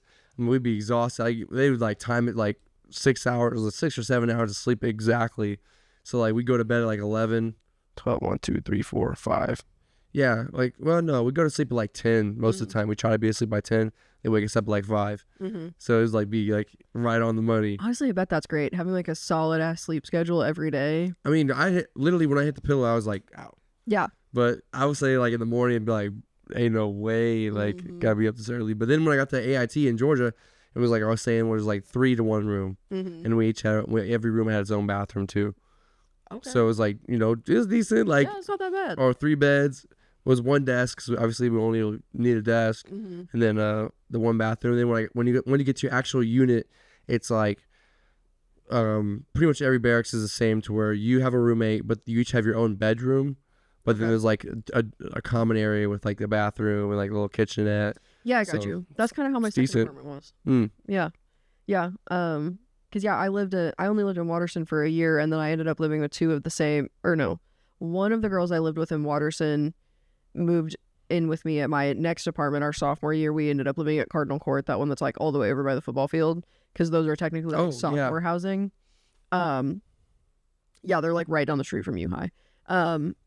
But it was me and one of my old roommates, and that's the first year that I lived with my friend Hannah. And then we had a 4th roommate that was my freshman year roommate's cousin. So just like a different set of 4 girls, except for me and the same one from my other dorm. And those were kind of set up like that. Like we all had our own bedroom. We all had like our own closets and stuff, obviously. And then we had 2 bathrooms. So like 2 bedrooms shared 1 bathroom. And then there was like the living room and the kitchen.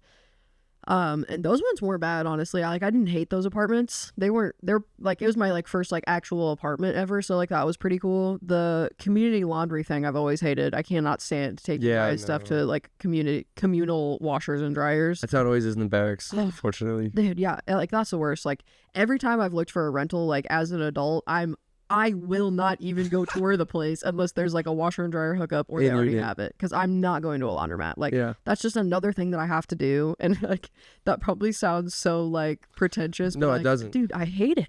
It doesn't. It's like we were talking about this, how it's like it's impossible to have every box checked as an adult. You know what I mean? There's literally no way it can be done. No way. No.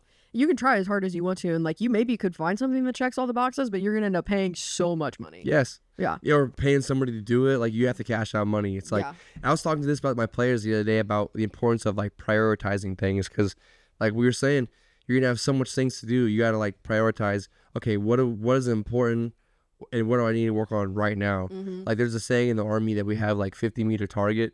It basically means like shoot what's right in front of you first. Like, because if you have one guy pop up at 50 meters and another guy pop up at 200 meters, well, you're gonna shoot the guy that's 50 meters away from you first. Exactly. So it's like, and that's Army terms, but it's like take out when he's like, do what you gotta do right now, what's right in front of you, and then move on to the next thing. Yeah. Which has been like a huge point in my life, because there was one time when I was like super stressing about like leaving Hawaii and trying to get into a different unit. I was trying to go like a more high speed unit, kind of like higher tempo, more operations. It was like in support of like special forces. Okay. They were like a supporting unit for the special forces, and I was like stressing about it because I was like, I was trying to get in, but like I don't know if there was enough time. So like he was like, we'll just worry about right now. I mean, what can you do today about that? And I'm like, nothing. He's like, okay, then stop stressing about it. Yeah, and I completely understand that. Like I said, like I'm a very anxious person. I stress about like everything, and I think that's a super helpful mindset to have. Like checking things off the list, but starting with the things that are the easiest. Like if you can't check this specific thing off of your list today, like don't focus on that thing. Then like do everything else that you can. Yeah. Yeah, like that even like falls into like finances. Like Hunter has been helping me with financial things because I've never been a financially savvy person, unfortunately. And like doing like debt snowballs, like I've been doing that now, like taking care of your smallest debt first and then moving on to the next one and just doing that until you get through all of them. Like that's been so helpful. I've paid off so many things because like that's just the best way to go about stuff. Like take care of what you can now and then worry about the bigger things. Right. You know, like making big things small. Yeah, exactly. You know, because it's like if you're trying to make there's so many metaphors you could say, but it's like a marble statue. Like you got to chip at it one piece at a time. You know what I mean? It's not gonna just dink and the whole thing is done. Exactly. You know, you gotta like on SpongeBob. Yeah, exactly. Yeah, I know, and I get really like hung up on stuff like that too. Like if I am trying to like make a lot of things happen at one time, like, and I'll get overwhelmed really easily. So like trying to chip away where I can is super helpful. But yeah, what were we talking about with the apartments?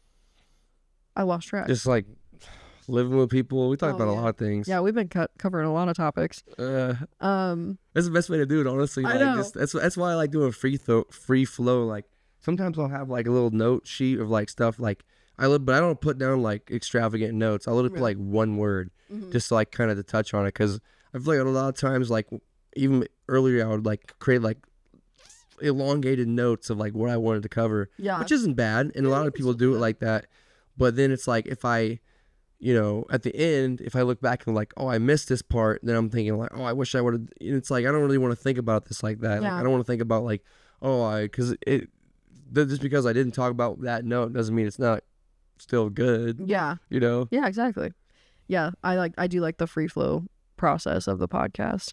What was I was gonna say something about the checks and balances. Oh, we talking about like just doing the things that are right in front of you first. Yeah. Because we were talking about like you can't check all the things you want as an adult, like looking for pretty much anything. Like you're gonna have to sacrifice something somewhere because you can't have everything that you want, And you have to kind of give in some areas, because like you're not gonna find something that's perfect. It's like when you get pulled over and they're like your registration's expired and you're like, oh, so sorry, I didn't get around to doing my registration. Like, that happened to me one time in Hawaii. But it's like, man, I have how do you explain like this is not my top priority right now? Yeah, I have so many things to do. Like, I know, and I've really been doing that recently, like honing in on like the fucking like 3 things that are important, because I just can't, like, I don't have mental energy to do like 80 things anymore. Like I gotta focus on my job, I gotta focus on my relationship with Hunter and with my family, and like I have like animals that I have to take care of. Like, yes, like those people when you like that don't hang out with them, they get like a butt hurt about it or whatever. It's like,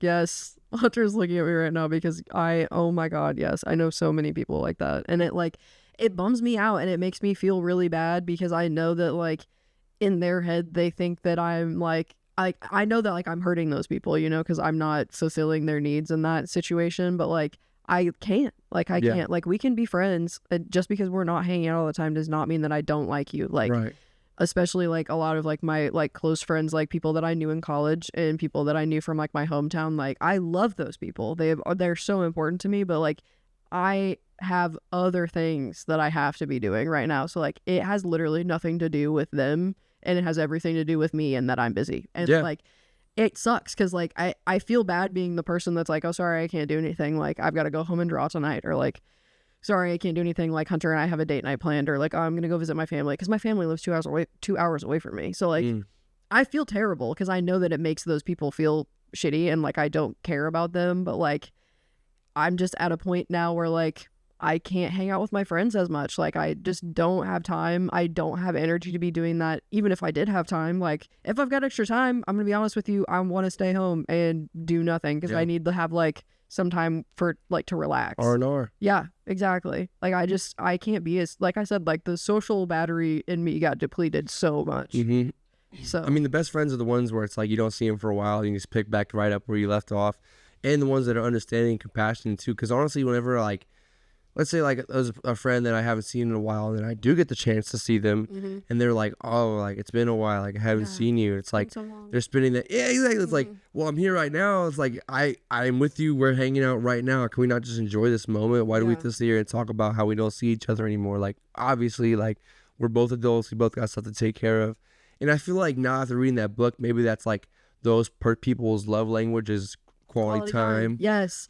Yes, exactly. And like I know that about some of my friends specifically. I know that that's what it is. Like they are quality time people and they want to hang out and they want to spend time with me because like they love me and I love them and like we've been great friends, and that's all awesome and fine and good. But like that then puts me in a position where I have to like worry about myself and all the things that I'm doing, and then also like put time into Hunter and I's relationship, and then put time into my family's relationships, and then still put more time into all of my friends' relationships. And like I said, like my mental energy is not capable of doing all that. Yeah, I feel like I had a big shift in my like way I approach the world whenever I finally just kind of was like, well, sorry.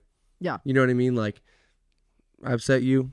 Well, yeah. Too bad. I'm like, sorry that I did that. What can I do about it? Sorry, nothing. I'm not gonna change. Yeah. I'm not gonna go on my way just to make you happy. Like I can't. No. You know, like, and if I care about you enough and our relationship is important enough, you know, I'll try. But like, if we're just high school friends, like I got bills to pay. Like I'm an adult now. Like I'm in a relationship. Like, I swear. And I have to take care of my family. Like yeah, and honestly, like most of my friends from my childhood, like the people that I knew from Homer, they all really understand that because they're all doing the same thing. Like every person pretty much that I was friends with from like my high school and like my childhood, like they're all married now and like or have kids or both, or you know, like are focusing on their careers. Like they are all like doing their own thing and like starting their own lives.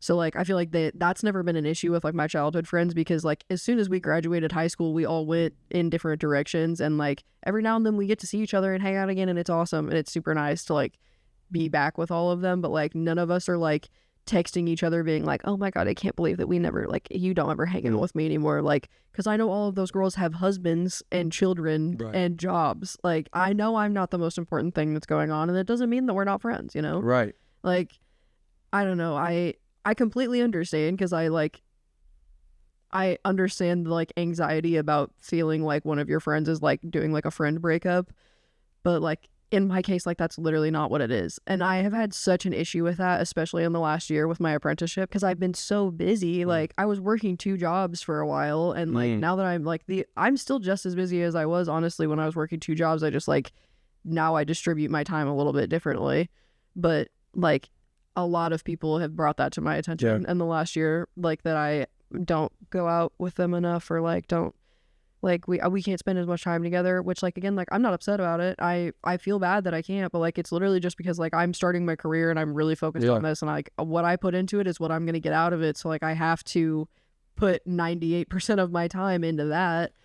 Yeah, I mean, you have to do like what you got to do. Like I think there's importance of what you're saying, like with the R&R. Like if I have free time, I'm gonna spend it how I want to spend it. Like I don't want to be dragged to places or things or on my free time, and the whole time I'm like, oh, I could just be at home right now. Like if that's what I want to do, that's what I want to do. Like I remember just thinking, like having my mindset changed in the Army when I was in Hawaii, being like, I'm gonna do what I want to do. Like I mean, a specific instance was I was playing basketball. We were playing a 2-on-2, and it was like after work one day, like because after work I'd go to the gym, and then I'd come home, and by the time I got home, you know, it was usually pretty late. I'd like eat, chill for like an hour, and then go to bed. Yeah. And like after I did my workout, there was like some people that were shooting hoops in the gym. They're like, "Oh, Kauf, we need one more. Come play."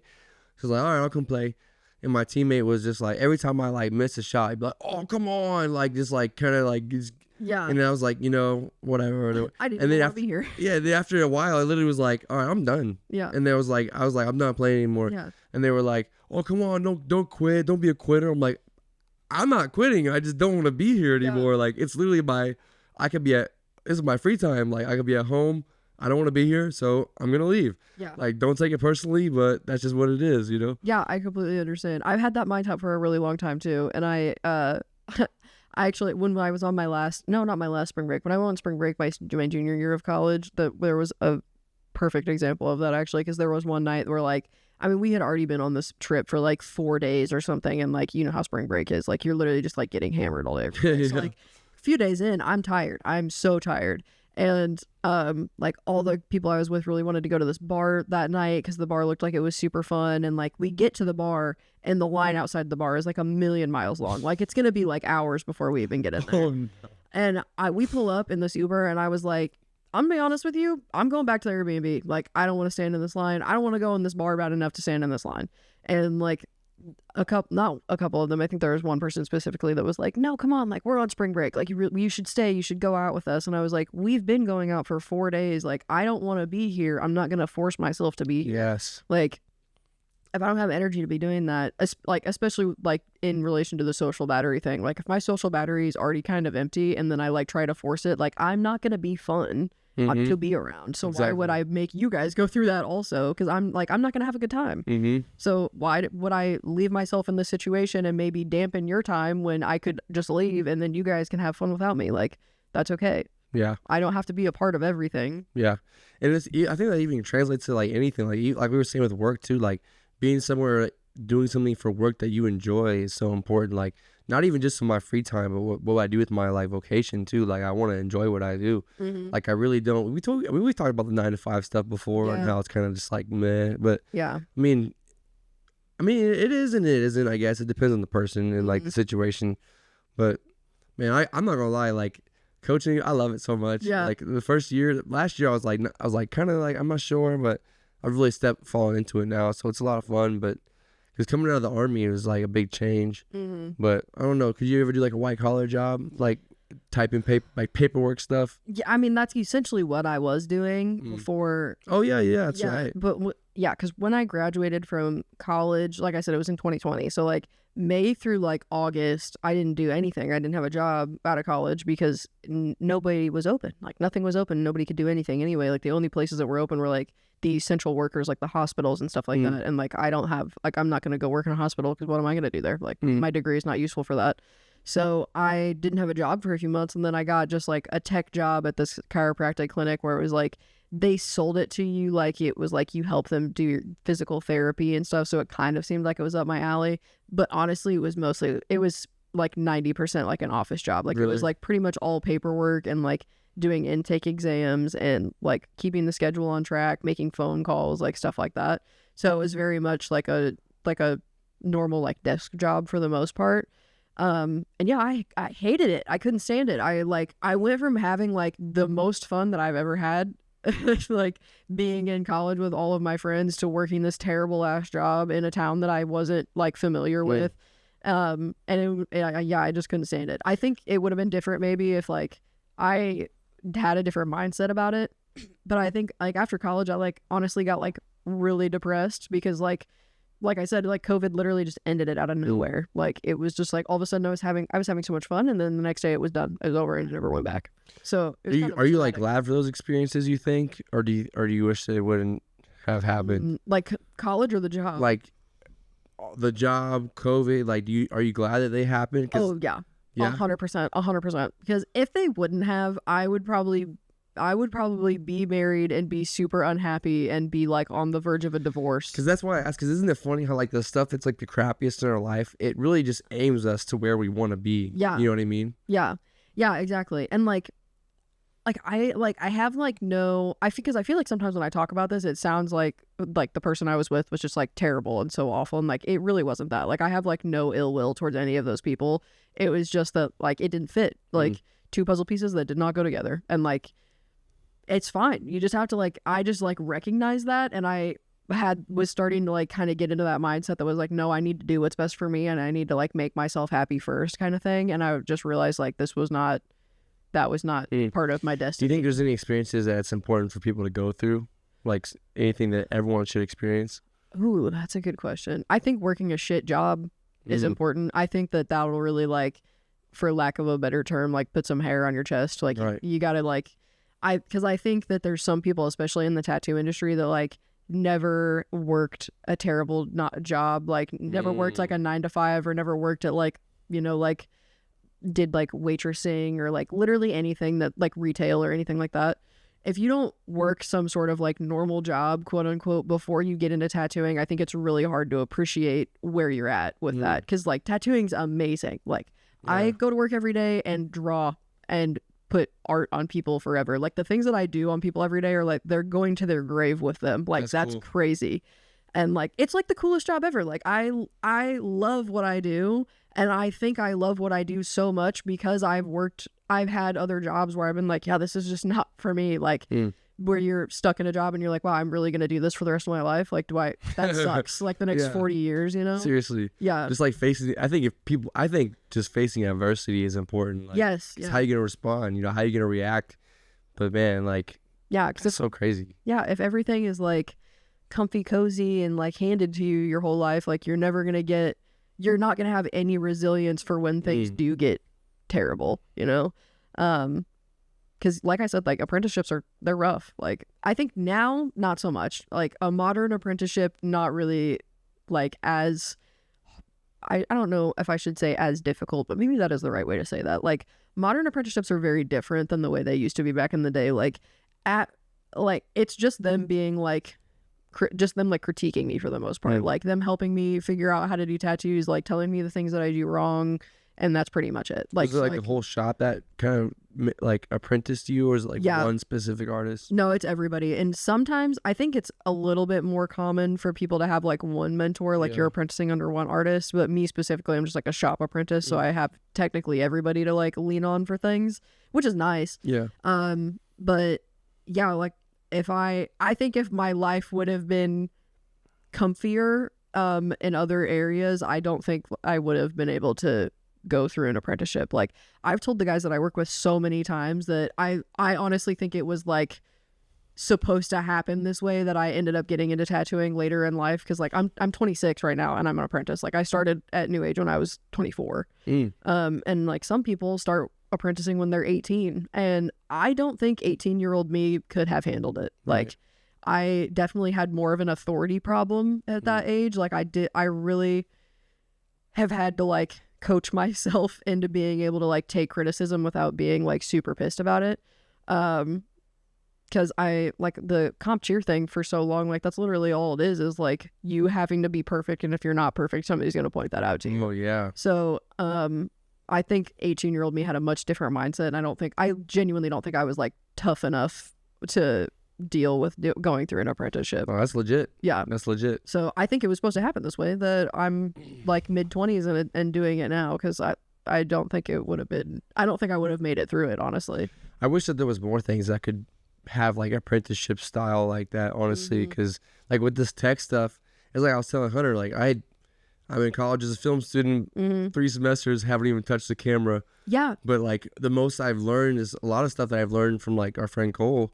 He's taught me a ton of stuff. So like, getting under someone and learning from them directly, like having that one-on-one coaching meant like, and it's like, it's more than just teacher student, you know? Yeah. It's like you're actually forming like a relationship with your mentor or like whoever you're apprenticing under. So it's like, they're going to be, and it's not just for the student, like, the teacher is going to be more willing to invest and more like, you know, because it's not just like, oh, they were a student in my class. It's like, I taught them the craft. So it's like, they're going to take more pride in your work than a teacher would in a student, I would think. No, seriously. I honestly think it's way better than anything that I did with my bachelor's degree. Like the apprenticeship has been, it's different in every single way, but I like it more, honestly, because it's not like I'm going to a classroom and I'm memorizing what's going to be on my next exam. Like I'm going in and like being taught every single day by people that have been doing this. Like some of them, the guy that owns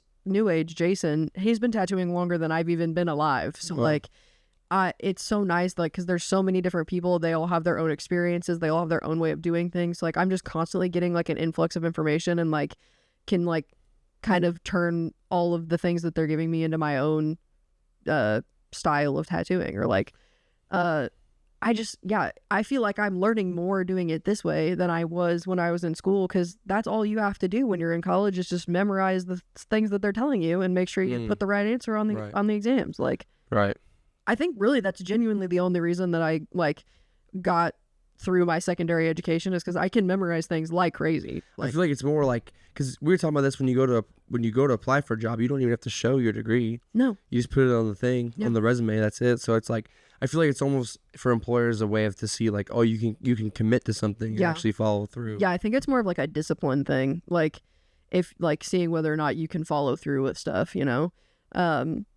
Because there's a lot of places now that don't even care if you have a bachelor's degree or not. Like, it's like masters and like doctorates, like those are still pretty useful, but like bachelor's degrees, it's like everybody and their mother's got one. So I mean, like, tech companies, they don't require them anymore. Like Google, Microsoft. Exactly. Yeah, like Andre was saying like a couple weeks ago, like most people just have training programs, and like the clinic job that I worked right out of college, like I spent like 2 weeks getting trained for that job and like learned everything that I needed to know, and like they didn't require any like secondary education for that job. And then when I worked at Orange Theory, while I was like in the beginning of my apprenticeship, like my kinesiology degree is like is exactly what a certified personal training program is, but like the CPT is like condensed into like a 3-month program versus like a 4-year program, but it's the exact same information, same thing. Yeah, I like skimmed through the stuff, like the like literature that they give you for the CPT exam, and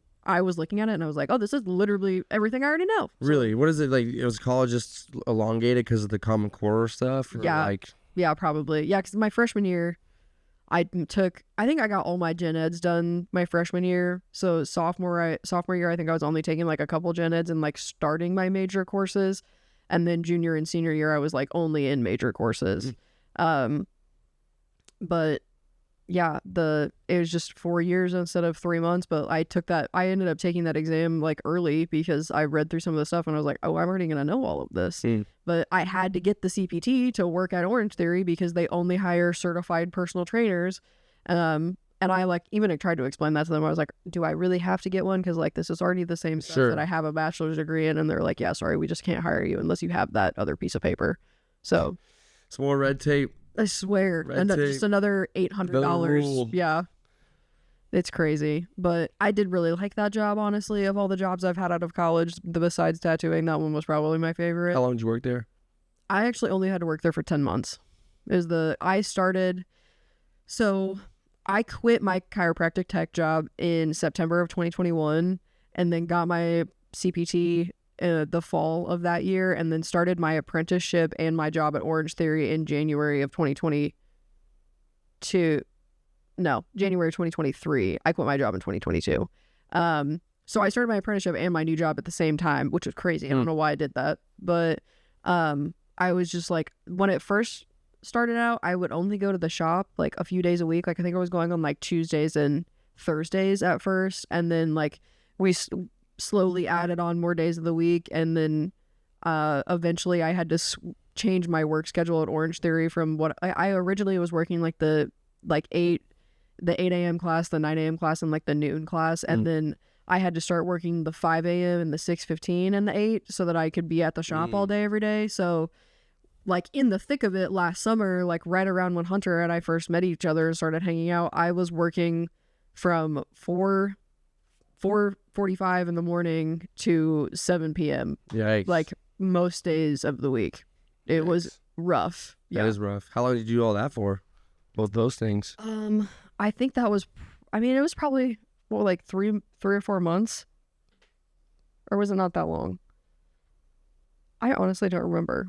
That's still a lot though. Yeah, and I'm not a morning person. Like I had to like pull that out from the depths of my soul. Like every morning my alarm would go off and I'd be like, I cannot believe that I'm doing Are you like this. a morning routine person? Do you have like a set thing like in order that you do every morning, or you kind of just like ideally I would love that, but no. Like I sometimes, like if I get up early enough and like can do like a morning routine, I feel great the rest of the day. Like I love having like a set like starting my day nice, going to work, having a good day, finishing my day nice. Like that all sounds awesome, but if I'm being honest, 90% of the time it's like we work at noon, we don't wake up until like 10:30, and then we're both like, oh shit, we gotta go to work. Yeah. Like, but yeah, like recently, the last week anyway, like I've been getting up and like I'll get up and like water my plants and like feed all the pets and like sit on the porch for a little bit, like draw if I need to, and like actually get ready to go to work. Cause like there's been some days where like I'm so tired, I'll wake up, like I have to be there at like 11:30, and I'll wake up at like 10:45, and I'm like just scrambling to get ready really quick before I leave,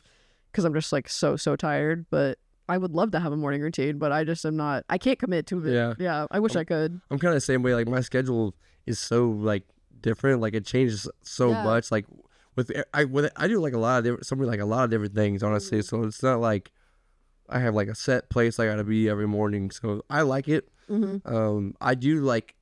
I had to structure it though, because like kind of having a sporadic schedule. Like I need structure to feel healthy. Yeah. As far as like just my health stuff, because if I don't have like, at least for me, it formed less of like, oh, I'm gonna do this at this time and then this at this time. It was more of like things I wanted to accomplish throughout the day. So like working out or like trying to do some reading, because like if I was just kind of like playing it by ear too much, then it'd be like I wouldn't work out, or like I'd be like, oh, I'll do it tomorrow, and then tomorrow will come, and I'd be like, but I don't know. Yeah, I feel like taking time out of your day to do things like under your, like because you want to do them and not because you have to do them will make you feel better. Because the days that I don't do anything besides go to work, I like, honestly, like it does start to kind of take a toll on my mental health a little bit, because I'm like, man, I'm forced to do this thing that every single day, because like obviously everybody has to go to work, and like I said, like I love my job, but some days I'm still like, man, I'd rather stay home today. But like if I wake up in the morning and like,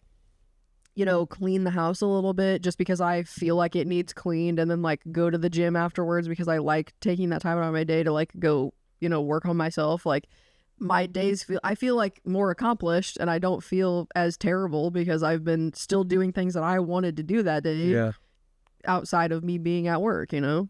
Yeah, I think you gotta cut out time somewhere, because if you're only doing your job, like you're gonna start to feel very monotonous. What do you do like for hobbies? Like what do you do for fun or like to release or whatever? We watch a lot of TV, which I think Hunter watches TV anyway, but I've always been a TV person. Like I love movies. Really? Yeah, when I was a kid, I stayed home a lot. Like unless I was like out riding bikes with my friends or something, like I was at home with my mom a lot. So I would just watch movies like all the time. It was like my favorite thing to do when I was a kid. So I've always been a movie person. So like I love coming home and like making food and sitting on the couch and watching TV. It's the best. Yeah, it is. Yeah, and I'm more of a movie person. Hunter's more of a TV person. So we've been watching a lot of like shows recently. I've been getting into anime more like the last like 4 years. So that's been a big one. I've been really into watching anime. That's been so cool. Do you guys watch like the House of Dragon? The new Game of Thrones one? I think I watched like the first episode of that, and I've never finished it. I did watch all of Game of Thrones though. Yeah. What do you think of that one? Oh my god, it was so much better than I thought it was gonna be. Yeah. I was kind of a Game of Thrones hater for a little while, because I was like, this is gonna be weird. Yeah. I mean, the first episode was super weird. Like the first kind of half of the first season is super weird. Yeah. And then once you get past that, it's like, oh wow, it kind of sinks its teeth in you a little bit, you know? Yeah, definitely. It was kind of the same thing as with me as like the Twilight movies. Like when I was a kid, oh my god, I was a Twilight hater. I was such a hater. That is hilarious. Yeah, I was like, a movie about vampires, like that's not gonna be good. That's some like nerdy stuff. And then I watched them later as an adult, and I was like, I cannot believe that I made fun of these people. There's so many movies and like shows that I like watched all the time as a kid, that when I watch them as an adult, I like pick up on more things that I missed. You know what I mean? Yeah. Like, even like, you know, like Pixar movies, like there's like some deep meaning in some of those Pixar movies that I just went right over my head as a kid, but I still liked them as a kid. I had a big Disney Plus phase a couple years ago, because the clinic that I worked at, we used to watch Disney Plus on the TV. Like that's what we would put on all the time, because sometimes people would bring their kids with them. And so I was watching a bunch of Disney movies, and I was like, man, like I gotta be a better person. Literally. Like these movies are making me feel some type of way. But yeah, I really love animation. That's a huge thing. Like, I think that's like the artist in me. Like, I think it's so cool that like somebody made that, you know? Like, I don't know. I just love animation, and there's so many different ways you can animate stuff. I think those like Spider-Verse movies, the what's his name? Miles Morales. Yeah, those ones are so cool because they're like animated to look like a comic book. Yeah, that was cool. Yeah, I just think stuff like that's amazing. Stop motion stuff like claymation. What's that movie that as the artist, oh gosh, I have one of his paintings downstairs. I'm drawing a blank. What are the famous artists? Bob Ross? No, like older ones. The guy cut his ear off. Van Gogh. I was gonna say, is it Van Gogh? Van Gogh. They made a movie about him that's stop motion, but they're all paintings though. Like the stop motion of paintings. That's sweet. So they hired like hundreds of artists to come and draw like thousands of these paintings, and they made a stop motion movie about his life with paintings. Yeah. It was really cool. See, like stuff like that is so crazy. Like the sheer amount of work that goes into stuff like that, like I can't not respect it. Like these people have poured hours and hours and hours into making this thing, and it turns out so cool. Yeah. I'm like, seriously. Yeah. And like I have so much respect for artists that do any form of art that like I cannot do. Like I can't sculpt worth a shit. Like I've never been good with clay. So like I think claymation stuff is awesome. And like I'm not really like a very good digital artist. So like people that do stuff like with their computers and stuff, like I think that's awesome. I think it's crazy. People that do what am I thinking of? There's a certain kind of painting that's like, oil paintings. Oil painting like is so hard to work with. Oil paints are like very temperamental, from what I've been told anyway. And I don't know, people that like can pull off stuff like that I can't do. I'm like, that's really cool. Like, or like even, it doesn't even necessarily have to be stuff that I can't do. Like, I just have so much respect for other artists. Like, do you think that you can mess up art? What's Bob Ross always says? There's no mistakes. There's only happy accidents. I know. Right? I heard you one time talking about like the sharp lines and like with the tattoos. Yeah. So what? Do you think you can mess up art? I don't know. Art in general, no. You know, I think like if it whatever you want it to be, I think it's gonna work out how it should. You know, like I don't think you can necessarily mess up your own art when it comes to tattooing. I think you can mess up a tattoo for sure. Just because like there's some rules you got to follow, honestly. Like there's some things that you can and you can't do, and you definitely can mess them up. And like granted, there's a lot of different styles of tattooing, especially now. There's like some newer styles that are coming out that are like not following all the traditional rules of having like clean crisp lines and like or like fully saturated anything. So like it is its own thing, but it's not really for me, if to put it like. Would you ever do like a mural of someone's face? Like a portrait tattoo? Oh, I've honestly never really been a realism artist. Like I used to kind of dabble here and there when like I was in high school, and I never really had like a true knack for it. My mom is insane. She's such a good painter. Like some of the stuff that I've seen my mom paint, like she's a realism artist full on. And I always think about that, like how cool it would be if my mom was a tattoo artist, because I think that she would have been super good at it. Like, yeah, she's like, that's kind of I think that's where I get the respect for people that can pull off stuff that I can't, because like I'm not a realism artist. Like stuff like that really takes a lot for me to understand how to do. And some people can just do it like willy-nilly and like get it. And so probably no, honestly. Like if I was ever going to do portraits, like I would have to like take a lot of time to like teach myself how to do that, because it's so different from any of the kinds of tattooing that I've been doing. So yeah, right now that's not for me.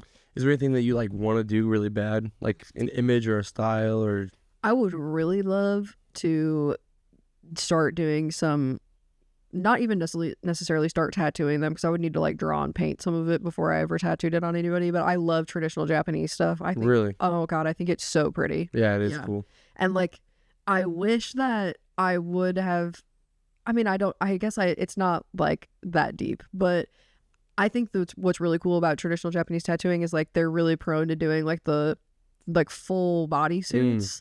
Like one cohesive, like you look like you're wearing like a leotard basically of like one tattoo. And I think that is so cool, like using the entire body as your canvas instead of using like just a section. Like that's amazing. And like I wish I knew what it was actually called, but like the like tapping tattooing, like they do on Moana. Yeah. Yeah, like I think that's crazy. I would love to travel somewhere and like get a tattoo like that. Malia was talking about that the other day. Yeah. I actually went to a tattoo convention in Hawaii, and they had a bunch of people doing that. Yes, A ton. dude, tattoo conventions are so fun. They say it was like more painful to do it like that, but like you could literally see like the skin that gets like pulled up with the needle. Yeah, because it's like so much slower. Yeah. Yeah, it's yeah, because the only reason that doesn't happen with machines is because they're moving so fast. Hmm. But yeah, I think it's really interesting. Like the history of tattooing is very interesting to me because it's like Yeah, when was the first like oldest thing like real tattoo? Because they say like tribal tattoos, like Yeah. way back in the time. yeah, like way back in the day. But were they like legit tattoos or like were they just like I like honestly have no idea because like there's also like there's been like a big wave recently of like Native American people like bringing back like their traditional tattoos, like their like the facial tattooing. I think we actually just had somebody come in and ask one of us to do that, and we were like, we don't know how to do that. Like really? we know how to tattoo, but like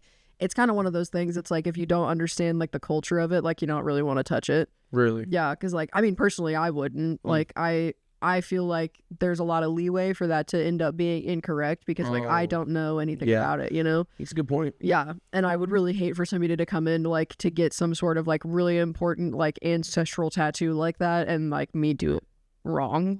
Oh God, I would feel so bad. I would feel so bad. So like stuff like that I think is really cool. But I really don't know a lot. Like the extent of what I know is like stuff starting out with traditional tattooing, at least in the US, like starting out with traditional tattooing and then everything kind of like spreading from there. Cause like traditional Japanese stuff, like obviously did not start here, but yeah, there's just like, there's a lot of different styles and I feel like they've all kind of evolved from the same thing. Like they all kind of, everything's kind of branched out from traditional stuff, at least in my eyes. Cause that's like, I don't know. That's like the first thing. So like these type of tats were like started in America. I think so. I know they call it U.S. traditional. Yeah, so American I assume traditional. So, but, yeah. Or yeah, American traditional. So like, do each style have their own like kind of name? Yeah. Is it like subcategories that like legit have a name, or is it like? Yeah, for the most part. So like, there's like like American traditional stuff, which is really like what you've got going on, and then there's neo-traditional, which is like pulls some things from American traditional tattooing but branches out more with like color palettes because like full-on American traditional tattoos are like one line weight and like a very limited color palette, like typically like reds and yellows and like greens and blues, like primary colors almost. And then so neo-trad is like similar to American traditional, but you might have more than one different line weight and you probably have like a more broad color palette. Okay. And then like Japanese or traditional Japanese stuff is like its own thing, and then like realism is like its own thing, and there's like there's other ones now that are like they haven't been around that long. Like there's like been like a cyber sigilism thing that's been going on where it's like just like black line work that looks I don't even really know how to describe that to you. It's like just like lines basically, but it like kind of looks like tribal but a little bit more like sketchy. I'd have to show you pictures. I feel like I'm not describing it well, but there's that, and like fine line tattoos is like its own thing now. Like people want stuff with like really really skinny dainty little liners, which is honestly super hard. Yeah, I would imagine. I can't do that with a pen.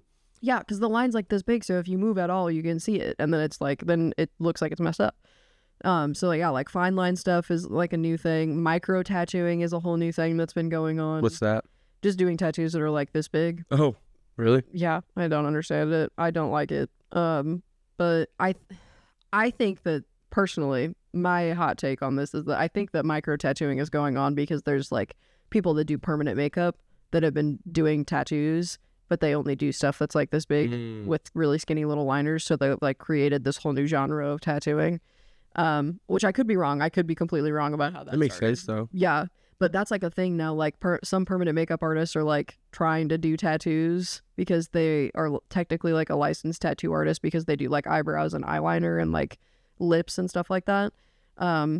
But like just like you should not come to me for me to do your eyeliner, you should not go to them for the do a tattoo. Like I don't know what they're doing. They don't know what I'm doing. You know, like Yeah, it's like they're both sports, but it's a different sport. You know what I'm Exactly. saying? It's baseball and basketball. Exactly. Yeah. And like we just had some people come in the other day that got tattooed by a permanent makeup artist and like they want to get it fixed now. And I'm like, yeah, that's because you went to the wrong person for that. Mm-hmm.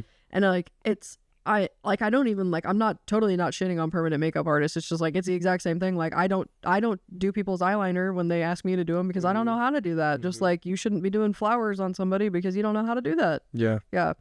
So, and like I feel like it's a lot of the issue is that tattooing as an industry is super gate kept. Like nobody wants to like release any information on anything, so nobody knows that like doing things like out of your house or like not apprenticing and just trying to open up your own shop or just like, you know, like trying to do tattoos if you do eyebrows, like nobody knows that like that's not okay because like the tattoo industry is so like locked up. Like it's really weird. Like I literally knew next to nothing about it before I started my apprenticeship because I went in to just ask them. Like I was like, I don't know anybody that tattoos. Like how do I do you think is that like an intentional thing or is that just like a thing that just naturally occurs where because it's like it's almost like so I could imagine that it would be like me trying to explain the Army to someone who hasn't been in. Like I don't mind talking about it. I talk about it more than others. But there's sometimes where it's like when someone tells me like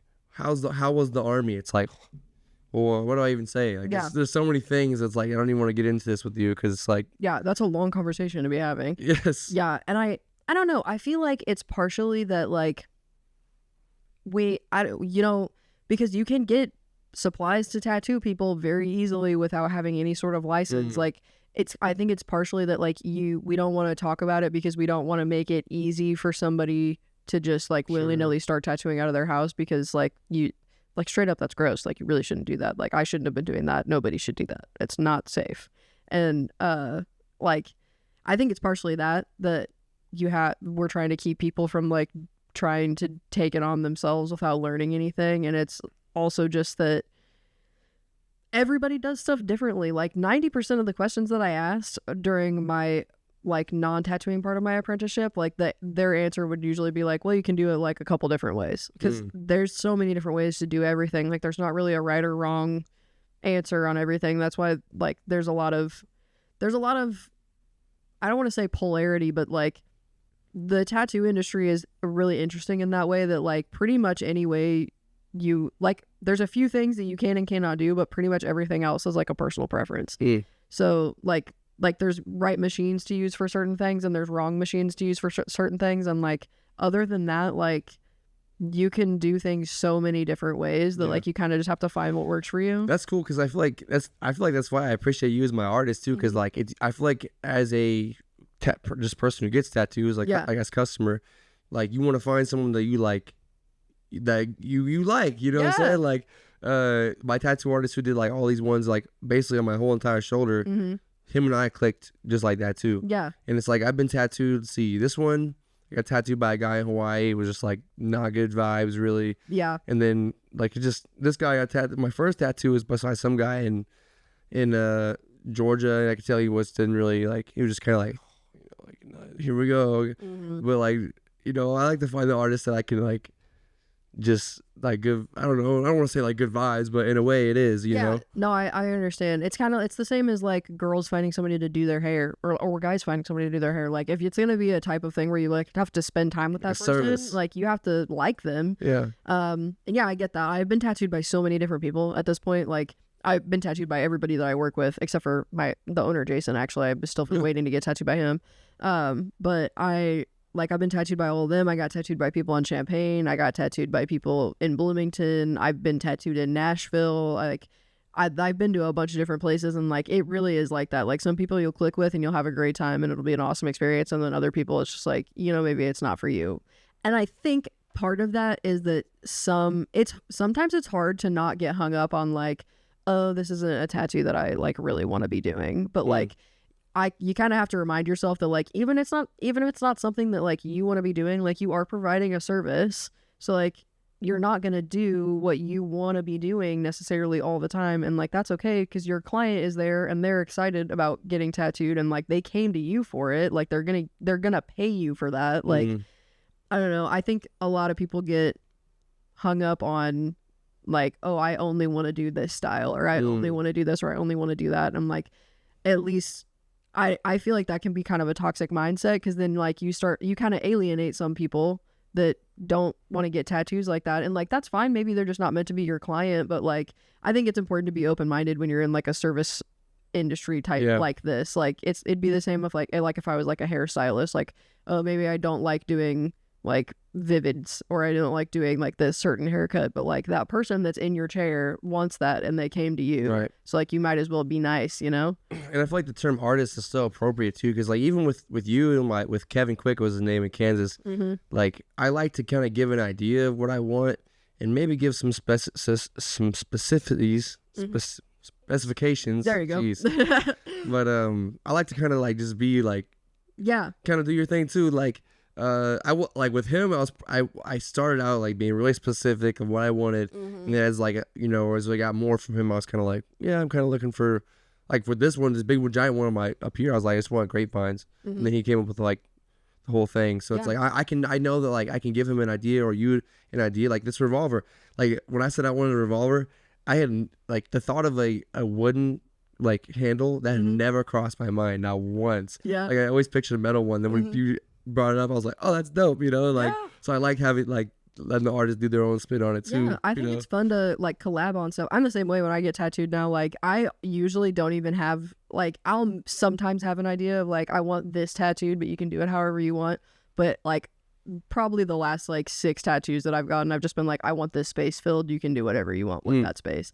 Because I've ended up with like, I have like a calf sleeve now of like all these really cool artists, like when what they wanted to do, and I end up with super sweet tattoos, and I love them, and like I'm not picky now, but like I feel like everybody starts out that way. Like your first couple tattoos, you're super specific, you know exactly what you want, you know exactly what you don't want. Not always. There are some people that like really don't know what they're doing and they don't know what they want, but like the very beginning, I feel like it's always like, my tattoos need to mean something, and it needs to look like this, and it can only be this big, and blah blah blah. I don't want heavy shading. I just want line work. I just want line work. Literally, I like this up here. Like this was like my first tattoos, and I was the same way. Like I completely understand. I think people that end up collecting tattoos kind of phase out of that, because you end up with so much coverage that you're like, I just like them. I just like getting tattooed, so it doesn't matter what it is. Exactly. Yeah.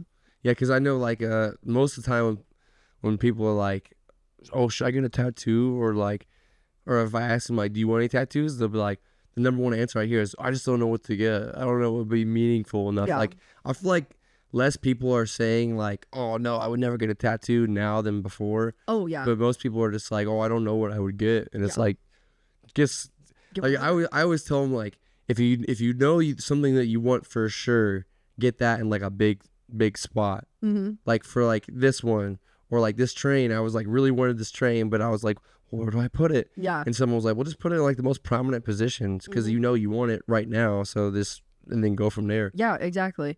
I think taking up prime real estate areas with stuff that is like small or like not that important to you, I feel like is kind of I wouldn't say it's a no-no, but like, I don't think it's the best choice, because then you're taking up a giant area of your body with something that you don't, like isn't big and filling the space, or isn't that important. Like then you've taken up that space, and now you can't use it for something that you really really want, yeah, that's definitely a thing that happens. And like sometimes. With patch sleeves, like I was kind of worried at first of like, is it gonna fill in right? But like it's gone so well. I mean, honestly, it couldn't have gone any better. Yeah, like just like even with like the eagle, like I didn't know what I was gonna put down here yet, but I was like, oh, I'll figure it out, and then like we did, and it's like sweet. So it's like, and it's so funny to hear people's like takes, because a lot of people are opinionated about patch sleeves, which I didn't even know about until. I didn't really know that either, because obviously I've got patchwork on like most of my body, like both my legs are patchwork, my left arm's patchwork. Like I didn't really realize that was like, some people didn't like that until I started tattooing. And like, I really don't have any hate on it. Like, I think patchwork's cool. I think that opens you up to being able to get a lot of different artwork from a lot of different people. Like, if you're like really into like collecting tattoos, I think that's one of the best ways to go about it. Like getting like full sleeves and doing like back pieces or like stomach pieces and stuff like that is awesome. And like, I will never ever talk shit on that. I think that's so cool. But like, I don't know. I like my left leg specifically. Like I've closed this one off to literally anything except for like colored flash. So that way I can get as many as I can on the same in the same spot. So like just dedicated one area of my body so I can like see a bunch of different people because I want to travel and get tattooed and everything. But yeah, like taking up a whole big area is awesome, but then you also don't have that area to use anymore. Right. So it's kind of like you gotta pick which one you want to do, you know. But I love patchwork. I think it's great. Yeah, and it's fun. Like even look at my stickers, you know, like I have like it's kind of been like a thing that I've noticed, like just doodling even on my homework, like a bunch of different things. I never really was into like even just like doodling like big things. I was doing like smaller things, and I think big things are cool. I think that these like sizes are like perfect for what I want though. Like honestly, like because like it's just perfect. I mean, honestly, the cherries is probably one of the smallest ones I've gotten. Yeah. I mean, maybe these doves. I can't. Oh, there they are. But it's like this size is like perfect because they're like not all the same size either. They're like a little bit different, but yeah, I really like it a lot. Yeah, and like anytime I see people on like social media, because patchwork's huge right now. Like everybody, especially with like social media influencers, like a lot of them are doing the patchwork route, and they look good. Like I don't think I have zero issue with the way that their tattoos end up like turning out, because I think the way that they like if you lay them out right, it can look really cool.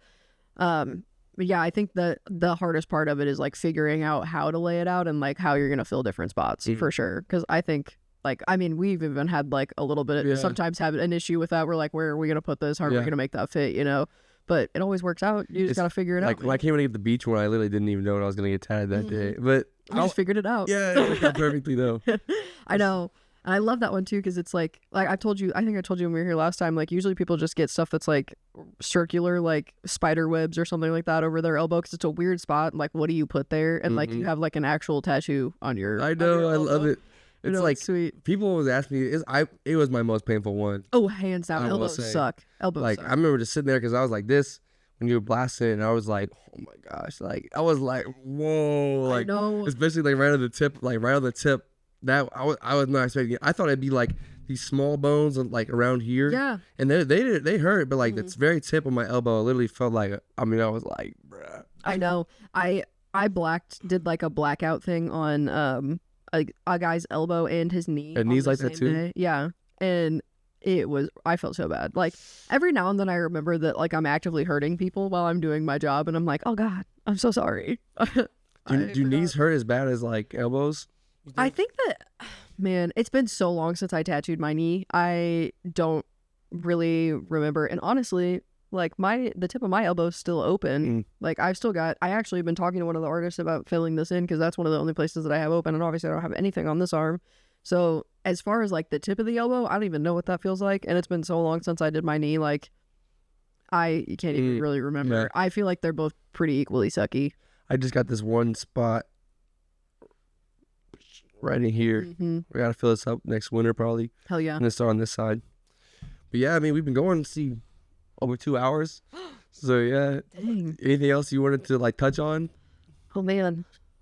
We kind of hit a lot of things. I know, we talked about it so much. I feel like I was just yapping. I mean, that's the whole point though. You know, that's why it's fun. Yeah, it is fun.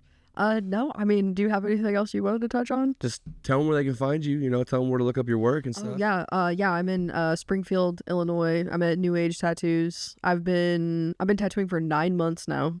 It was just 9 months like a couple days ago. So was I like, how fast did I get in for this one after you like had it opened up? Dude, it was like right when I started coming to Newage, is like when you were starting. Yeah, right when I first started, because that's why I didn't, that one that you did on the inside, that Jesse did on the inside of your arm, like now I could do that because I completely understand what he did, but like I was still so fresh that like when you said you wanted it textured, I was like, I don't even know what that means. Yeah. So it was like early on, like I think you were maybe in there within like my first like 3 months probably. Oh, that's crazy. Yeah. Yeah, because I told him that story already about how like you were here too, but I'll just tell again.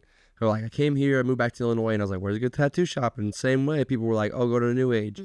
I heard someone say Redbird Electric too. But Redbird's good, yeah. Good Heart Tattoos was really good also. Really? Yeah, Good Heart's where I got my stomach done. There's definitely some other places in Springfield that are good as well. There's a lot of tattoo artists in Springfield, so there's definitely options. Like no matter what you're looking for, there's probably somebody that'll do it. That's cool. Yeah. Yeah, because then I got this one, and like I said, I messaged him first. But like I knew that you guys had that policy of like scheduling actually in the shop. But I was like, I don't want to drive down to Springfield just to do that. So let me just see. And then you would want it. Like a day later, I messaged you too, and you answered. So I was like, all right. And then we did. I think this was that the one first first, one. yeah. And then I was like, it was good. And I was like, all right, you're my new tattoo artist. So Hell yeah. that's how it played out. But It's just been going since then. yeah. But thanks for coming on the show. Yeah, it's been a lot of fun. And yeah, I feel like I was. Man, I feel like I don't even remember half the stuff I said. oh, I'm like that every single time. It's funny because like when I go back and watch it, even when we did ours, I'm like rewatching. I'm like, oh gosh, this is actually like pretty good. Like I didn't even realize we were going in depth about this, but Yeah, for sure. Yeah, hopefully I didn't make myself sound like an ass or anything. no. But episode 20, Oh my god. episode 20. Awesome. I love yeah. it. Yeah, I love to support my friends in their endeavors. Yeah.